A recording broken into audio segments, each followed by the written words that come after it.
ನನ್ನ ಹೆಸರು ಮಲ್ಲಿಕಾ. ನನ್ನ ಗಂಡ ವಿದೇಶಕ್ಕೆ ತೆರಳುವಾಗ ಅವರು ತನ್ನ 15 ವರ್ಷದ ತಂಗಿಯ ಜವಾಬ್ದಾರಿಯನ್ನು ನನ್ನ ಮೇಲೆ ಹಾಕಿದ್ದರು. ನಾನು ಕೆಲವು ದಿನಗಳಲ್ಲೇ ಅವಳನ್ನು ಒಬ್ಬ ಬಡ ವೃದ್ಧನಿಗೆ ಮದುವೆ ಮಾಡಿ ಕಳುಹಿಸಿ, ನಾನು ನಿಮ್ಮ ತಂಗಿಯನ್ನು ಬಹಳ ಶ್ರೀಮಂತ ಕುಟುಂಬದ ವರನೊಂದಿಗೆ ಮದುವೆ ಮಾಡಿಸಿದ್ದೇನೆ ಅಂತ ಹೇಳಿದೆ. ನನ್ನ ಗಂಡನಿಗೆ ಇದನ್ನು ಕೇಳಿ ತುಂಬ ಸಂತೋಷವಾಯಿತು. ನಂತರ ನನ್ನ ಗಂಡ ಹಿಂತಿರುಗುತ್ತಿದ್ದಾರೆಂದು ನನಗೆ ತಿಳಿದಾಗ ನಾನು ಮನೆಯಲ್ಲಿದ್ದ ಕೆಲಸದವರಿಗೆ ಹೇಳಿದೆ, ಎಲ್ಲರೂ ಎಚ್ಚರವಾಗಿರಬೇಕು. ನನ್ನ ನಾದಿನಿಯನ್ನು ಇಂದು ಮನೆಗೆ ಬರಲು ಬಿಡಬೇಡಿ, ಯಾಕಂದರೆ ಅವಳು ಹರಿದ ಹಳೆಯ ಬಟ್ಟೆಗಳಲ್ಲಿ ಇಲ್ಲಿಗೆ ಬಂದು ಸೀನ್ ಕ್ರಿಯೇಟ್ ಮಾಡೋದು ನನಗೆ ಇಷ್ಟ ಇಲ್ಲ. ನನ್ನ ಗಂಡ ರಾತ್ರಿ ಮನೆಗೆ ಬಂದು ತಲುಪಿದರು. ಅವರು ನಿನಗಾಗಿ ಹೊರಗಿನಿಂದ ವಿಶೇಷ ಉಡುಗೊರೆಯನ್ನು ತಂದಿದ್ದೇನೆ ಅಂತ ಹೇಳಿದರು. ನಾನು ತುಂಬ ಸಂತೋಷಪಟ್ಟೆ ಮತ್ತು ಉಡುಗೊರೆಯ ಬಾಕ್ಸ್ ತೆರೆದಾಗ ನಾನು ಕಿರುಚಾಡಿ ಓಡಲು ಪ್ರಾರಂಭಿಸಿದೆ. ಆದರೆ ನನ್ನ ಗಂಡ ವಿದೇಶಕ್ಕೆ ತೆರಳುವಾಗ ಅವರು ನನ್ನ ಕಣ್ಣುಗಳನ್ನೇ ನೋಡಿದರು. ಹಲವು ವರ್ಷಗಳಿಂದ ನನಗೆ ಎಲ್ಲವೂ ಆಗಿದ್ದ ಅವರ ಅದೇ ಕಣ್ಣುಗಳು. ಆ ದಿನ ಅವರ ಕಣ್ಣುಗಳಲ್ಲಿ ಒಂದೇ ಒಂದು ಕೋರಿಕೆ ಇತ್ತು, ಅದು ಅವರ ತಂಗಿ. ಅವರ ಹೆತ್ತವರ ಮರಣದ ನಂತರ ಅವರು ತಾಯಿ ಮತ್ತು ತಂದೆಯಾಗಿ ಕಷ್ಟಪಟ್ಟು ಪೋಷಿಸಿದ ಹುಡುಗಿ. ಅವರೊಬ್ಬಳ ಕಡೆಗೆ ಬೆರಳು ತೋರಿಸಿ ಅವಳನ್ನು ನಂಬಿಕೆಯಿಂದ ನಿನ್ನ ಕೈಗೆ ಕೊಟ್ಟು ಹೋಗುತ್ತಿದ್ದೇನೆ ಅಂತ ಹೇಳಿದ್ದರು. ನಾನು ಇಲ್ಲದಿರುವಾಗ ನೀನೇ ಅವಳಿಗೆ ತಂದೆ ತಾಯಿ, ನೀನವಳನ್ನು ಚೆನ್ನಾಗಿ ನೋಡಿಕೊಳ್ಬೇಕು. ನಾನು ಕಣ್ಣಲ್ಲಿ ನೀರು ತುಂಬಿಕೊಂಡು ಸರಿ ಅಂತ ಹೇಳಿದೆ. ಬಹುಶಃ ಅವರು ತನ್ನ ತಂಗಿಯನ್ನು ನನ್ನ ಪ್ರಾಣಕ್ಕಿಂತ ಹೆಚ್ಚಾಗಿ ನೋಡಿಕೊಳ್ಳುತ್ತೇನೆ ಅಂತ ಭಾವಿಸಿರ್ಬೋದು. ಆದರೆ ಹಾಗೆ ಇರಲಿಲ್ಲ. ನನ್ನ ಮನಸ್ಸಲ್ಲಿ ಬೇರೇನೋ ನಡೆಯುತ್ತಿತ್ತು. ಅವರು ಹೋದ ನಂತರ ಕೆಲವು ದಿನಗಳವರೆಗೆ ಮನೆಯಲ್ಲಿ ಶಾಂತಿಯೇ ಇಲ್ಲವಾದಂತೆ ಭಾಸವಾಗಿತ್ತು. ನಾದಿನಿ ನನ್ನೊಂದಿಗೆ ಅಡುಗೆ ಮನೆಯಲ್ಲಿ ಮೌನವಾಗಿ ಇರುತ್ತಿದ್ದಳು. ಕೆಲವೊಮ್ಮೆ ಅವಳು ಪ್ರಶ್ನೆಗಳನ್ನು ಕೇಳುತ್ತಿದ್ದಳು, ಕೆಲವೊಮ್ಮೆ ಅವಳು ಸಹಾಯ ಮಾಡಲು ಪ್ರಯತ್ನಿಸುತ್ತಿದ್ದಳು. ಆರಂಭದಲ್ಲಿ ನಾನವಳನ್ನು ತುಂಬ ಸಹಿಸಿಕೊಂಡೆ. ನಂತರ ಅವಳು ನನಗೆ ಹೊರೆಯಂತೆ ಅನಿಸತೊಡಗಿತ್ತು. ಅತ್ತಿಗೆ, ಅಣ್ಣ ಕರೆ ಮಾಡಿದರೆ ಫೋನ್ ನನಗೆ ಕೊಡಲೇಬೇಕು ಅಂತ ಹೇಳುತ್ತಿದ್ದಳು. ನಾನು ಅವರೊಂದಿಗೆ ಮಾತನಾಡಲು ಬಯಸುತ್ತೇನೆ. ಅದರಲ್ಲೂ ಅತ್ಯಂತ ಮುಖ್ಯವಾದ ವಿಷಯವೆಂದರೆ ನಾನು ನನ್ನ ಅಧ್ಯಯನದ ಬಗ್ಗೆ ಅವರ ಬಳಿ ಕೇಳಲು ಬಯಸುತ್ತೇನೆ. ನಾನವಳ ಮುಗ್ಧತೆಯನ್ನು ನೋಡಿ ನಗುತ್ತಿದ್ದೆ. ನಾನು ನಗುತ್ತಾ ಹೇಳಿದೆ, ನೀನಿನ್ನೂ ಚಿಕ್ಕವಳು, ಆದರೆ ಮನೆ ಕೆಲಸಗಳನ್ನು ಮೊದಲು ಕಲಿಬೇಕು, ಅಧ್ಯಯನ ನಂತರ ಮಾಡಬಹುದು. ಅವಳ ಕಣ್ಣುಗಳಲ್ಲಿ ಮುಗ್ಧ ಪ್ರಶ್ನೆಗಳು ತೇಲುತ್ತಿದ್ದವು. ಆದರೆ ನಾನದನ್ನು ನಿರ್ಲಕ್ಷಿಸಿದೆ.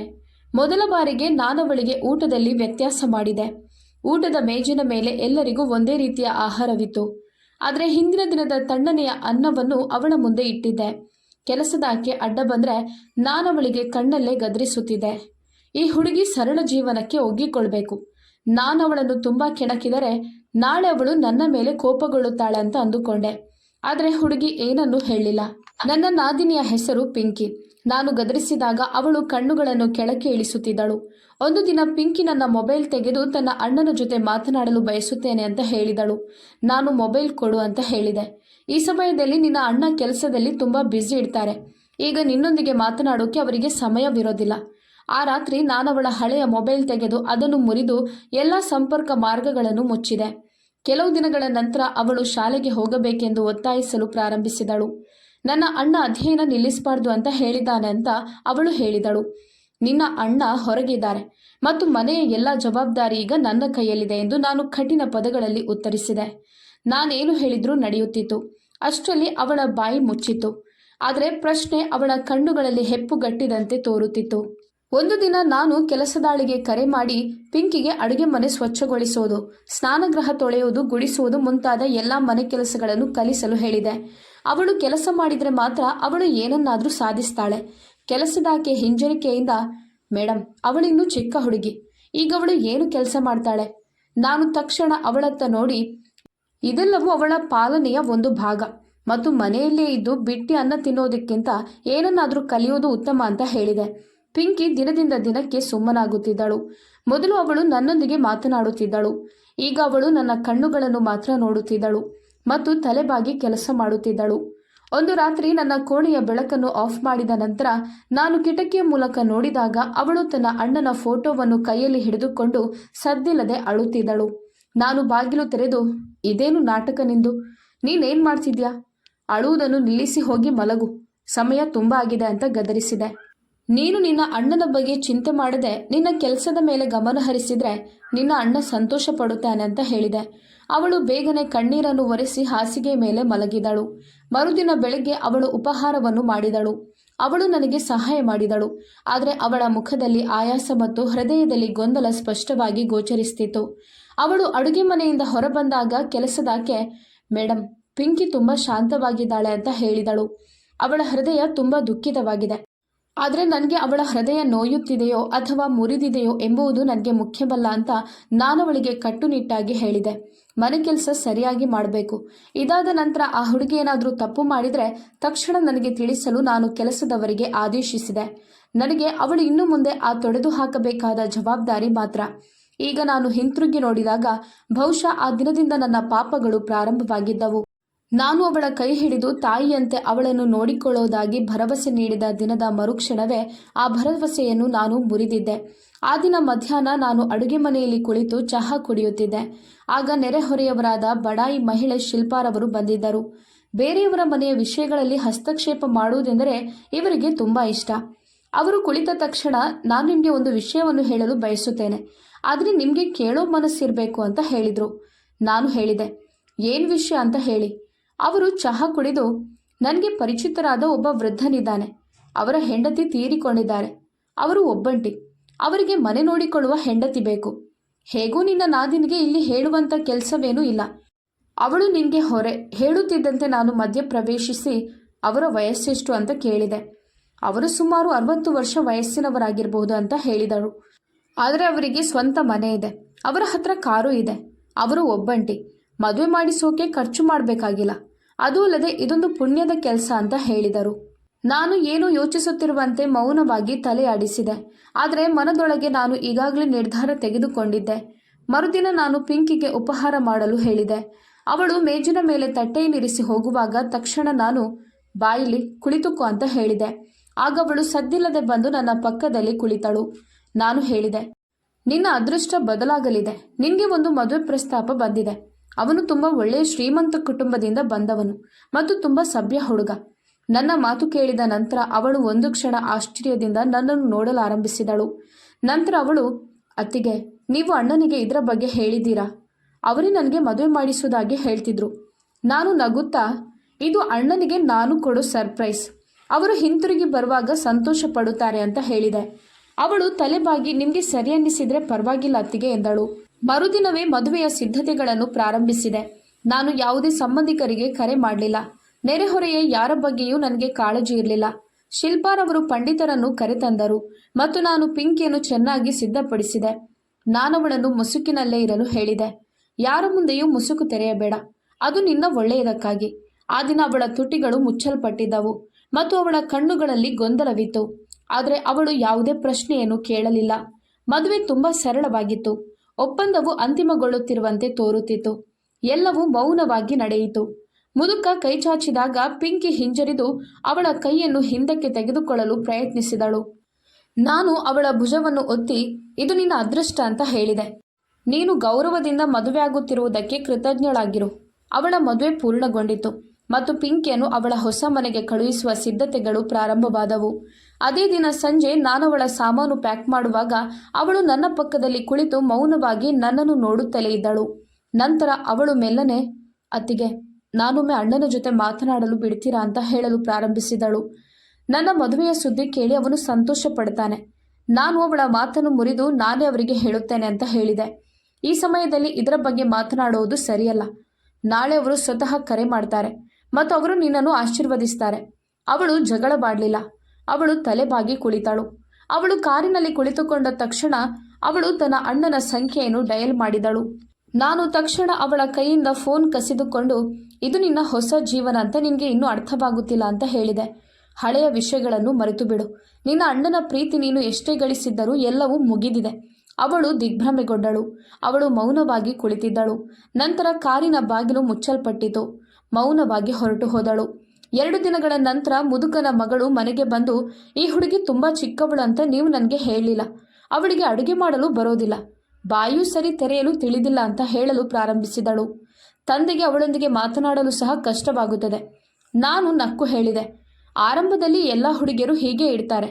ಕ್ರಮೇಣ ಎಲ್ಲರೂ ಕಲಿಯುತ್ತಾರೆ. ಅವಳು ಅಲ್ಲಿ ನೆಲೆಸಬೇಕೆಂದು ನನ್ನ ಮನಸ್ಸಿನಲ್ಲಿ ಅಂದುಕೊಂಡೆ. ಅವಳು ಎಂದಿಗೂ ಹಿಂತಿರುಗಬಾರದು. ಈಗ ಅವಳು ನಮ್ಮ ದಾರಿಯಿಂದ ಹೊರಟು ಹೋಗಿದ್ದಾಳೆ. ನಂತರ ನಾನು ಅವಳ ಮೊಬೈಲ್ ಸಂಖ್ಯೆಯನ್ನು ಸಹ ಬ್ಲಾಕ್ ಮಾಡಿದೆ. ಶಿಲ್ಪಾ ಅವರು ಹೇಳಿದರು, ಈ ಮದುವೆಗೆ ಪಿಂಕಿಗೆ ನಿಜವಾಗಿಯೂ ಯಾವುದೇ ಅಭ್ಯಂತರವಿರಲಿಲ್ವಾ?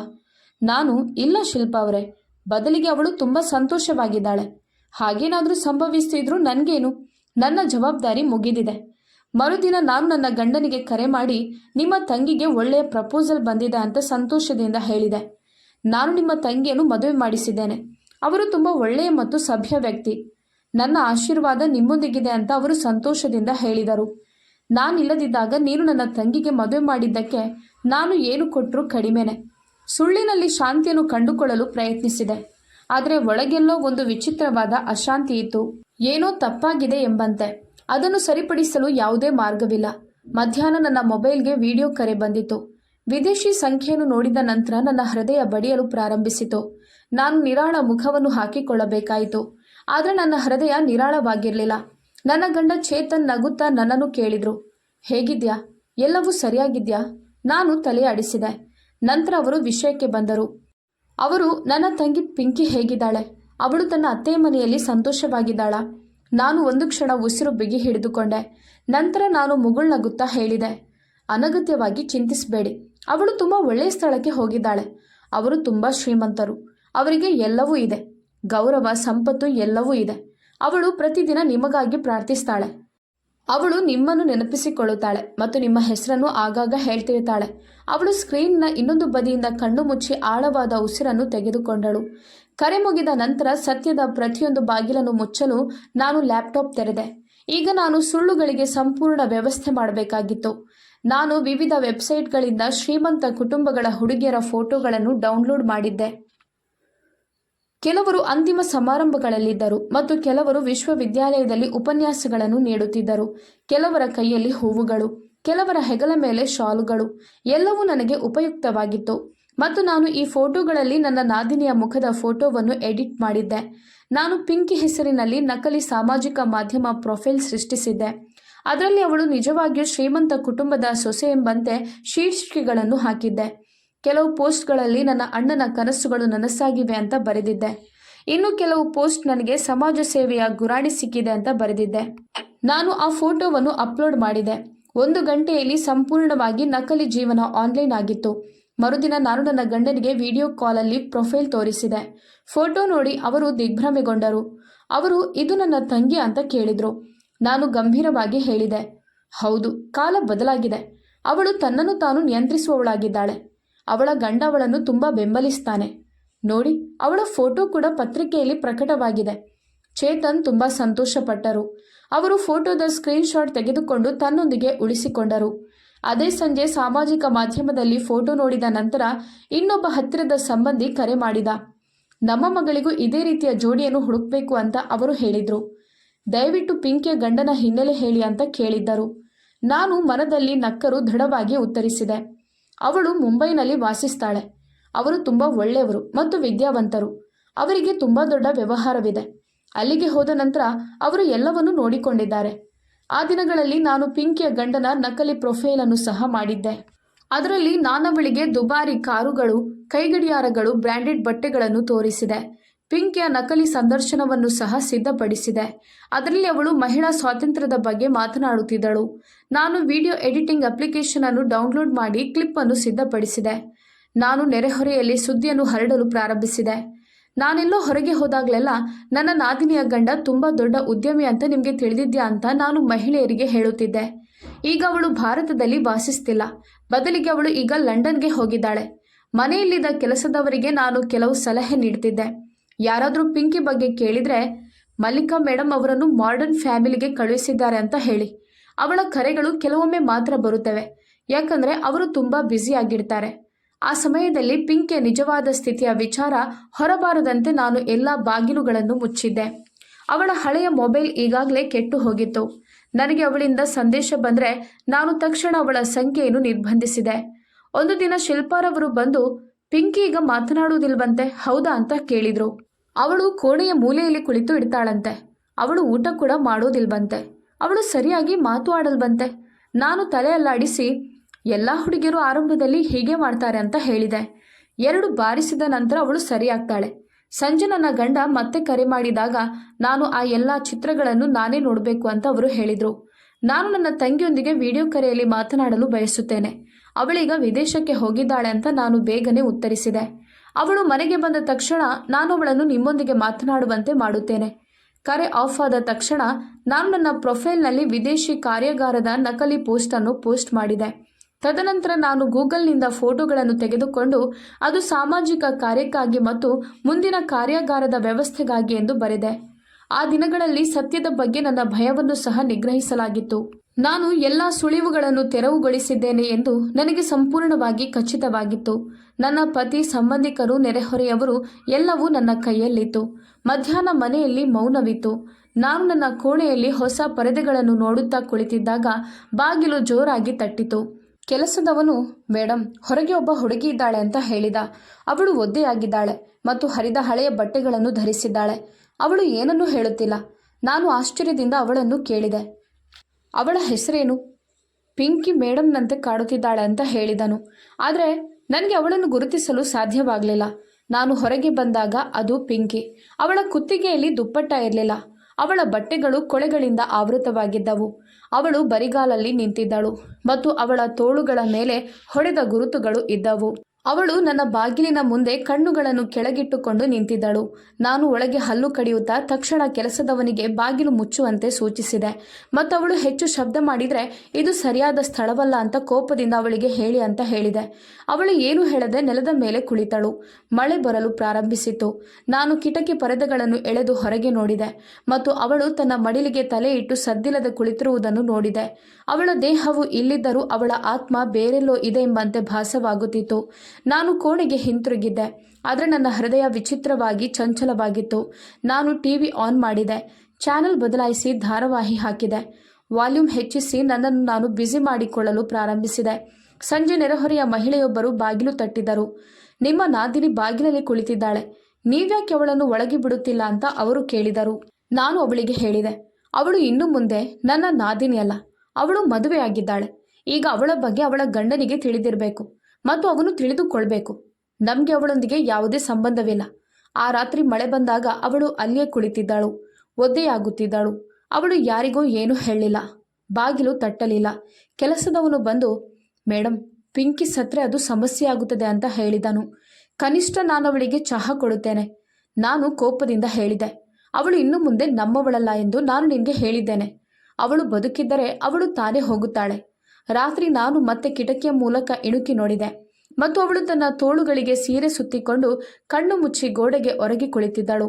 ಮಳೆ ನಿಂತಿತ್ತು, ಆದರೆ ಅವಳ ದೇಹವು ನಡುಗುತ್ತಿತ್ತು. ನಾನು ಪರದೆಗಳನ್ನು ಮುಚ್ಚಿ ಲೈಟ್ ಆಫ್ ಮಾಡಿ ಮಲಗಿದೆ. ಮರುದಿನ ಬೆಳಗ್ಗೆ ಎದ್ದಾಗ ಅವಳು ಬಾಗಿಲಿನ ಬಳಿ ಇರಲಿಲ್ಲ. ನಾನು ಕೆಲಸದವನನ್ನು ಕಳುಹಿಸಿದೆ ಮತ್ತು ಅವಳು ಬೆಳಗಾಗುವ ಮೊದಲು ಇಲ್ಲಿಂದ ಸದ್ದಿಲ್ಲದೆ ಎದ್ದು ಏನೂ ಹೇಳದೆ ಎಲ್ಲೋ ಹೋಗಿದ್ದಾಳೆಂತ ಹೇಳಿದ. ನಾನು ನೆಮ್ಮದಿಯ ನಿಟ್ಟುಸಿರು ಬಿಟ್ಟೆ. ಆದರೆ ತಕ್ಷಣ ನಾನು ಅವಳ ಗಂಡನಿಗೆ ನನ್ನ ಮೊಬೈಲ್ನಿಂದ ನಿಮ್ಮ ಹೆಂಡತಿಯನ್ನು ನೋಡಿಕೊಳ್ಳಿ ಅಂತ ಸಂದೇಶ ಕಳುಹಿಸಿದೆ. ಅವಳು ಮತ್ತೆ ಇಲ್ಲಿಗೆ ಬಂದರೆ ನಾನು ಪೊಲೀಸರಿಗೆ ಕರೆ ಮಾಡುತ್ತೇನೆ. ನನ್ನ ಬಾಗಿಲಲ್ಲಿ ನಾಟಕ ಮಾಡಬಾರ್ದು. ಅವಳ ಗಂಡನೇ ಮಧ್ಯಾಹ್ನ ಬಂದ. ಅವನು ಬಾಗಿಲಿಗೆ ಬಂದು, ಅವಳು ಬಂದಿದ್ಲಾ? ಅವಳು 2 ದಿನಗಳಿಂದ ಮನೆಯಿಂದ ಕಾಣೆಯಾಗಿದ್ದಾಳೆ. ಅವಳು ಬಂದಿದ್ದರೆ ನನಗೆ ಹೇಳು. ನಾನು ಬಾಗಿಲಿನ ಹಿಂದಿನಿಂದ, ಹೌದು, ಅವಳು ಬಂದಿದ್ಲು. ನಾನು ಅವಳನ್ನು 2 ದಿನಗಳ ಹಿಂದೆ ಹೊರಗೆ ಹಾಕಿದ್ದೇನೆ. ಈ ಮನೆ ಅವಳದ್ದಲ್ಲ. ಅವಳ ಗಂಡ ಸ್ವಲ್ಪ ಹೊತ್ತು ಮೌನವಾಗಿದ್ದ, ನಂತರ ಹೊರಟು ಹೋದ. ಅದೇ ದಿನ ಸಂಜೆ ಶಿಲ್ಪಾರವರು ಕರೆ ಮಾಡಿದ್ರು. ನಿಮ್ಮ ನಾದಿನಿ ಹಿಂತಿರುಗಿದ್ದಾಳೆಂದು ನಾನು ಕೇಳಿದ್ದೆ ಅಂತ ಅವರು ಹೇಳಿದರು. ನೆರೆಹೊರೆಯವರಲ್ಲಿ ನಾನು ಹೇಳಿದೆ, ಅವಳು ಓಡಿ ಹೋಗುವ ತಯಾರಿಯಲ್ಲಿದ್ಲು ಅಂತ ನಾನು ಕಠಿಣ ಪದಗಳಲ್ಲಿ ಉತ್ತರಿಸಿದೆ. ನಾನವಳನ್ನು ತಡೆದು ಅವಳ ಗಂಡನೊಂದಿಗೆ ವಾಪಸ್ ಕಳುಹಿಸಿದೆ. ಅವರು ನಗುವುದನ್ನು ನಿಲ್ಲಿಸಿ, ಈ ಹುಡುಗಿಯರಿಗೆ ಅವರ ಸ್ಥಳ ಅಥವಾ ಅವರ ಭವಿಷ್ಯ ಅರ್ಥವಾಗೋದಿಲ್ಲ ಅಂತ ಹೇಳಿದ್ಲು. ಕೆಲವು ದಿನಗಳ ನಂತರ ನಾನು ಮಾರುಕಟ್ಟೆಗೆ ಹೋದಾಗ ಒಬ್ಬ ವೃದ್ಧೆ ದಾರಿಯಲ್ಲಿ ನನ್ನನ್ನು ತಡೆದು, ಸಹೋದರಿ, ನಿಮ್ಮೊಂದಿಗೆ ವಾಸಿಸುತ್ತಿದ್ದ ಆ ಪುಟ್ಟ ಹುಡುಗಿ ಎಲ್ಲಿಗೆ ಹೋಗಿದ್ದಾಳೆ? ಅವಳು ತುಂಬ ಸಭ್ಯ ಹುಡುಗಿ.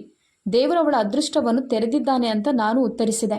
ಅವಳು ತನ್ನ ಅತ್ತೆಯ ಮನೆಯಲ್ಲಿ ತುಂಬ ಸಂತೋಷವಾಗಿದ್ದಾಳೆ. ರಾತ್ರಿ ನಾನು ಹಾಸಿಗೆ ಮೇಲೆ ಮಲಗಿ ಕಿಟಕಿಯಿಂದ ಹೊರಗೆ ನೋಡಿದಾಗ ನನಗೆ ಏನೂ ನೆನಪಾಗುತ್ತಿತ್ತು. ಆ ಮಳೆಗಾಲದ ರಾತ್ರಿ ಅವಳ ಒದ್ದೆಯಾದ ದೇಹ, ರಕ್ತಸಿಕ್ತ ಪಾದಗಳು, ಅವಳು ಮೌನವಾಗಿ ಕುಳಿತಿರುವುದು ಎಲ್ಲವೂ ನನ್ನ ಮನಸ್ಸಿನಲ್ಲಿ ಚಲನಚಿತ್ರದಂತೆ ಆಟವಾಡಲು ಪ್ರಾರಂಭಿಸಿತು. ನಾನು ತಿರುಗಿ ಬೆಳಕನ್ನು ಆಫ್ ಮಾಡಿ ಏನಾಗಬೇಕೋ ಅದು ಸಂಭವಿಸಿದೆ ಅಂತ ನನ್ನ ಹೃದಯದಿಂದ ಯೋಚಿಸಿದೆ. ಅವಳು ಜೀವನವನ್ನು ತ್ಯಜಿಸಿದ್ದಾಳೆ. ನಾನು ಬಾಗಿಲು ಮುಚ್ಚಿದ್ದೆ. ರಾತ್ರಿ 2 ಗಂಟೆಗೆ ಮೊಬೈಲ್ ರಿಂಗ್ ಆಯಿತು. ನಾನು ನಿದ್ರಿಸುತ್ತಿದ್ದೆ. ಆದರೆ ಈ ಸಮಯದಲ್ಲಿ ಕರೆ ಬರುವುದಂದರೆ ವಿಶೇಷ. ನನ್ನ ಹೃದಯ ಸ್ವಲ್ಪ ಆತಂಕದಿಂದ ಕೂಡಿತ್ತು. ಮೊಬೈಲ್ ಸ್ಕ್ರೀನ್ ಮೇಲೆ ಹೊಸ ನಂಬರ್ ಇತ್ತು. ಬಹುಶಃ ನನ್ನ ಗಂಡನ ಕರೆ ಹೊರಗಿನಿಂದ ಬಂದಿದೆ ಅಂತ ನಾನು ಭಾವಿಸಿದೆ. ಆದರೆ ನಾನು ಕರೆಯನ್ನು ತೆಗೆದುಕೊಂಡ ತಕ್ಷಣ ಇನ್ನೊಂದು ಬದಿಯಲ್ಲಿ ಪಿಂಕಿಯ ನಡುಗುವ ಮತ್ತು ಮಸುಕಾದ ಧ್ವನಿ ಕೇಳಿಸಿತು. ಅವಳು, ಅತ್ತಿಗೆ, ನಾನು ಪಿಂಕಿ. ನನ್ನ ಅಣ್ಣನೊಂದಿಗೆ ಒಮ್ಮೆ ಮಾತನಾಡಲು ನನಗೆ ಅವಕಾಶ ನೀಡಿ. ನಾನು ಸಾಯುವ ಮೊದಲು ಅವನನ್ನು ಭೇಟಿಯಾಗಲು ಬಯಸುತ್ತೇನೆ. ಅವಳ ಮಾತುಗಳನ್ನು ಕೇಳಿ ಕೆಲವು ಕ್ಷಣಗಳು ನನ್ನ ಉಸಿರು ನಿಂತಂತೆ ಭಾಸವಾಯಿತು. ಆದರೆ ನಾನು ತಕ್ಷಣ ನನ್ನನ್ನು ನಿಯಂತ್ರಿಸಿಕೊಂಡೆ. ನಾನು ಹೇಳಿದೆ, ನೀನಿನ್ನು ಮುಂದೆ ಅವರೊಂದಿಗೆ ಮಾತನಾಡಲು ಸಾಧ್ಯವಿಲ್ಲ. ನಿನ್ನ ಅಣ್ಣ ಈಗ ನಿನಗೆ ಏನೂ ಅಲ್ಲ. ನಿನ್ನ ಹಣೆಬರಹದಲ್ಲಿ ಏನು ಬರೆದಿದ್ಯೋ ಅದುವೇ ನಿನಗೆ ಸಿಕ್ಕಿದೆ. ನೀನು ಇಲ್ಲಿಗೆ ಬರಲು ಪ್ರಯತ್ನಿಸಿದರೆ ನಾನು ನಿನ್ನನ್ನು ಪೊಲೀಸರಿಗೆ ಒಪ್ಪಿಸುತ್ತೇನೆ. ನಾನು ನಿನಗೆ ಪ್ರಮಾಣ ಮಾಡುತ್ತೇನೆ. ಈ ನಂಬರ್ನಿಂದ ನನಗೆ ಮತ್ತೆ ಕರೆ ಬಂದರೆ ತುಂಬ ಕೆಟ್ಟದಾಗಿರುತ್ತದೆ. ಇನ್ನೊಂದು ಬದಿಯಲ್ಲಿ ಸಂಪೂರ್ಣ ಮೌನವಿತ್ತು. ಉಸಿರಾಟವು ನಿಂತು ಹೋದಂತೆ. ನಂತರ ತುಂಬ ಮೃದುವಾದ ಧ್ವನಿ ಬಂದಿತು. ಅತ್ತಿಗೆ, ನನ್ನ ಅಣ್ಣನೊಂದಿಗೆ ಒಮ್ಮೆ ಮಾತನಾಡಲು ನನಗೆ ಅವಕಾಶ ನೀಡಿ. ನಾನು ಇನ್ನೊಂದು ಮಾತನ್ನು ಕೇಳದೆ ಕರೆಯನ್ನು ಕಡಿತಗೊಳಿಸಿದೆ ಮತ್ತು ಅದೇ ಸಮಯದಲ್ಲಿ ನಂಬರ್ ಬ್ಲಾಕ್ ಮಾಡಿದೆ. ಕೋಣೆಯಲ್ಲಿ ಕೆಲವು ಕ್ಷಣಗಳ ಕಾಲ ಮೌನ ಆವರಿಸಿತು. ಕತ್ತಲೆಯಲ್ಲಿ ಅವಳ ಧ್ವನಿ ಪ್ರತಿಧ್ವನಿಸುತ್ತಲೇ ಇತ್ತು. ನಾನು ಏನೂ ಆಗಿಲ್ಲ ಎಂಬಂತೆ ಕಣ್ಣು ಮುಚ್ಚಿಕೊಂಡು ದಿಂಬಿನಿಂದ ಮುಖ ಮುಚ್ಚಿಕೊಂಡೆ. ಬೆಳಗಾದಾಗ ನಾನು ಕೆಲಸದವನಿಗೆ ಕರೆ ಮಾಡಿ ಕಟ್ಟುನಿಟ್ಟಾಗಿ ಹೇಳಿದೆ, ಕೇಳು, ಆ ಹುಡುಗಿ ಈ ಮನೆಯ ಹತ್ತಿರ ಕಂಡ್ರೆ ಬಾಗಿಲಿನಿಂದಲೇ ಅವಳನ್ನು ಓಡಿಸು. ಈಗ ಅವಳಿಗೆ ಇಲ್ಲಿ ಜಾಗವಿಲ್ಲ. ಕೆಲಸದವನು ನನ್ನನ್ನು ಪ್ರಶ್ನಾರ್ಥಕವಾಗಿ ನೋಡಿದನು. ನಂತರ ಅವನು ತಲೆ ಬಾಗಿಸಿ, ಸರಿ ಮೇಡಮ್, ಹಾಗೆ ಮಾಡುತ್ತೇನೆ ಅಂತ ಹೇಳಿದ. ಅವಳು ಯಾರೊಂದಿಗಾದರೂ ಮಾತನಾಡಲು ಪ್ರಯತ್ನಿಸಿದರೆ ನೇರವಾಗಿ ನನಗೆ ತಿಳಿಸುವಂತ ನಾನು ಹೇಳಿದೆ. ಅವನು ಸದ್ದಿಲ್ಲದೆ ಹೊರಟು ಹೋದನು. ಮರುದಿನ ಮಧ್ಯಾಹ್ನ ನನ್ನ ಗಂಡನಿಂದ ನನಗೆ ಕರೆ ಬಂತು. ಅವನು ತುಂಬ ಸಂತೋಷದಲ್ಲಿರುವಂತೆ ತೋರುತ್ತಿತ್ತು. ನನ್ನ ರಜೆ ಸ್ಯಾಂಕ್ಷನ್ ಆಗಿದೆ ಅಂತ ಅವರು ಹೇಳಿದರು. ನಾನು ಮುಂದಿನ ತಿಂಗಳೇ ಬರುತ್ತೇನೆ. ಹೌದಾ ಎಂದು ನಾನು ನಗುತ್ತಾ ಉತ್ತರಿಸಿದೆ. ನಾವೆಲ್ಲರೂ ಇದಕ್ಕಾಗಿ ಕಾಯುತ್ತಿದ್ದೆವು. ಮತ್ತೆ ಅವನು ಅದೇ ಪ್ರಶ್ನೆಯನ್ನು ಎತ್ತಿದನು. ಅವನು, ನೀನು ನನ್ನ ತಂಗಿಯೊಂದಿಗೆ ಯಾಕೆ ಮಾತನಾಡಲು ಬಿಡಲಿಲ್ಲ? ಅವಳು ನನಗೆ ಕರೆ ಮಾಡ್ತಿಲ್ಲ. ನಾನು ತಕ್ಷಣ ಮುಗುಳ್ನಕ್ಕು ಸುಳ್ಳು ಹೇಳಿದೆ. ಹೋ, ಅವಳು ತುಂಬ ಬ್ಯುಸಿಯಾಗಿದ್ದಾಳೆ. ಕೆಲವೊಮ್ಮೆ ಕೆಲಸದಲ್ಲಿ, ಕೆಲವೊಮ್ಮೆ ಸಮಾಜ ಸೇವೆಯಲ್ಲಿ, ಕೆಲವೊಮ್ಮೆ ತನ್ನ ಗಂಡನೊಂದಿಗೆ. ಕೆಲವೊಮ್ಮೆ ಅವಳು ತುಂಬ ದಿನಗಳ ನಂತರ ನನಗೆ ಸಂದೇಶ ಕಳುಹಿಸುತ್ತಾಳೆ. ನೀವು ಬಂದಾಗ ಎಲ್ಲವನ್ನು ನೀವೇ ನೋಡಿ. ಅವರು ಸ್ವಲ್ಪ ಸಮಯದವರೆಗೆ ಮೌನವಾದರು. ನಂತರ ಅವರು, ಇದು ತುಂಬ ವಿಚಿತ್ರವಾಗಿದೆ ಅಂತ ಹೇಳಿದರು. ಅವಳು ಚಿಕ್ಕವಳಿದ್ದಾಗ ಅವಳು ಪ್ರತಿದಿನ ನನ್ನನ್ನು ತಬ್ಬಿಕೊಂಡು ಮಲಗುತ್ತಿದ್ಲು. ಈಗ ಅವಳು ತುಂಬ ಬದಲಾಗಿದ್ದಾಳೆ. ನಾನು ಬೇಗನೆ ವಿಷಯವನ್ನು ಬದಲಾಯಿಸಿದೆ. ನಿಮ್ಮ ತಂಗಿ ಈಗ ಚಿಕ್ಕ ಮಗುವಲ್ಲ ಅಂತ ಹೇಳಿದೆ. ಅವಳು ಜವಾಬ್ದಾರಿಯುತ ಮಹಿಳೆಯಾಗಿದ್ದಾಳೆ. ಕಾಲಾನಂತರದಲ್ಲಿ ಎಲ್ಲರೂ ಬದಲಾಗ್ತಾರೆ. ಆಗ ಅವರು ಉತ್ತರಿಸಲಿಲ್ಲ. ನಾನು ಫೋನ್ ಆಫ್ ಮಾಡಿ ನಿಮ್ಮ ಕೋಣೆಯನ್ನು ಸ್ವಚ್ಛಗೊಳಿಸುತ್ತೇನೆ ಅಂತ ಹೇಳಿದೆ.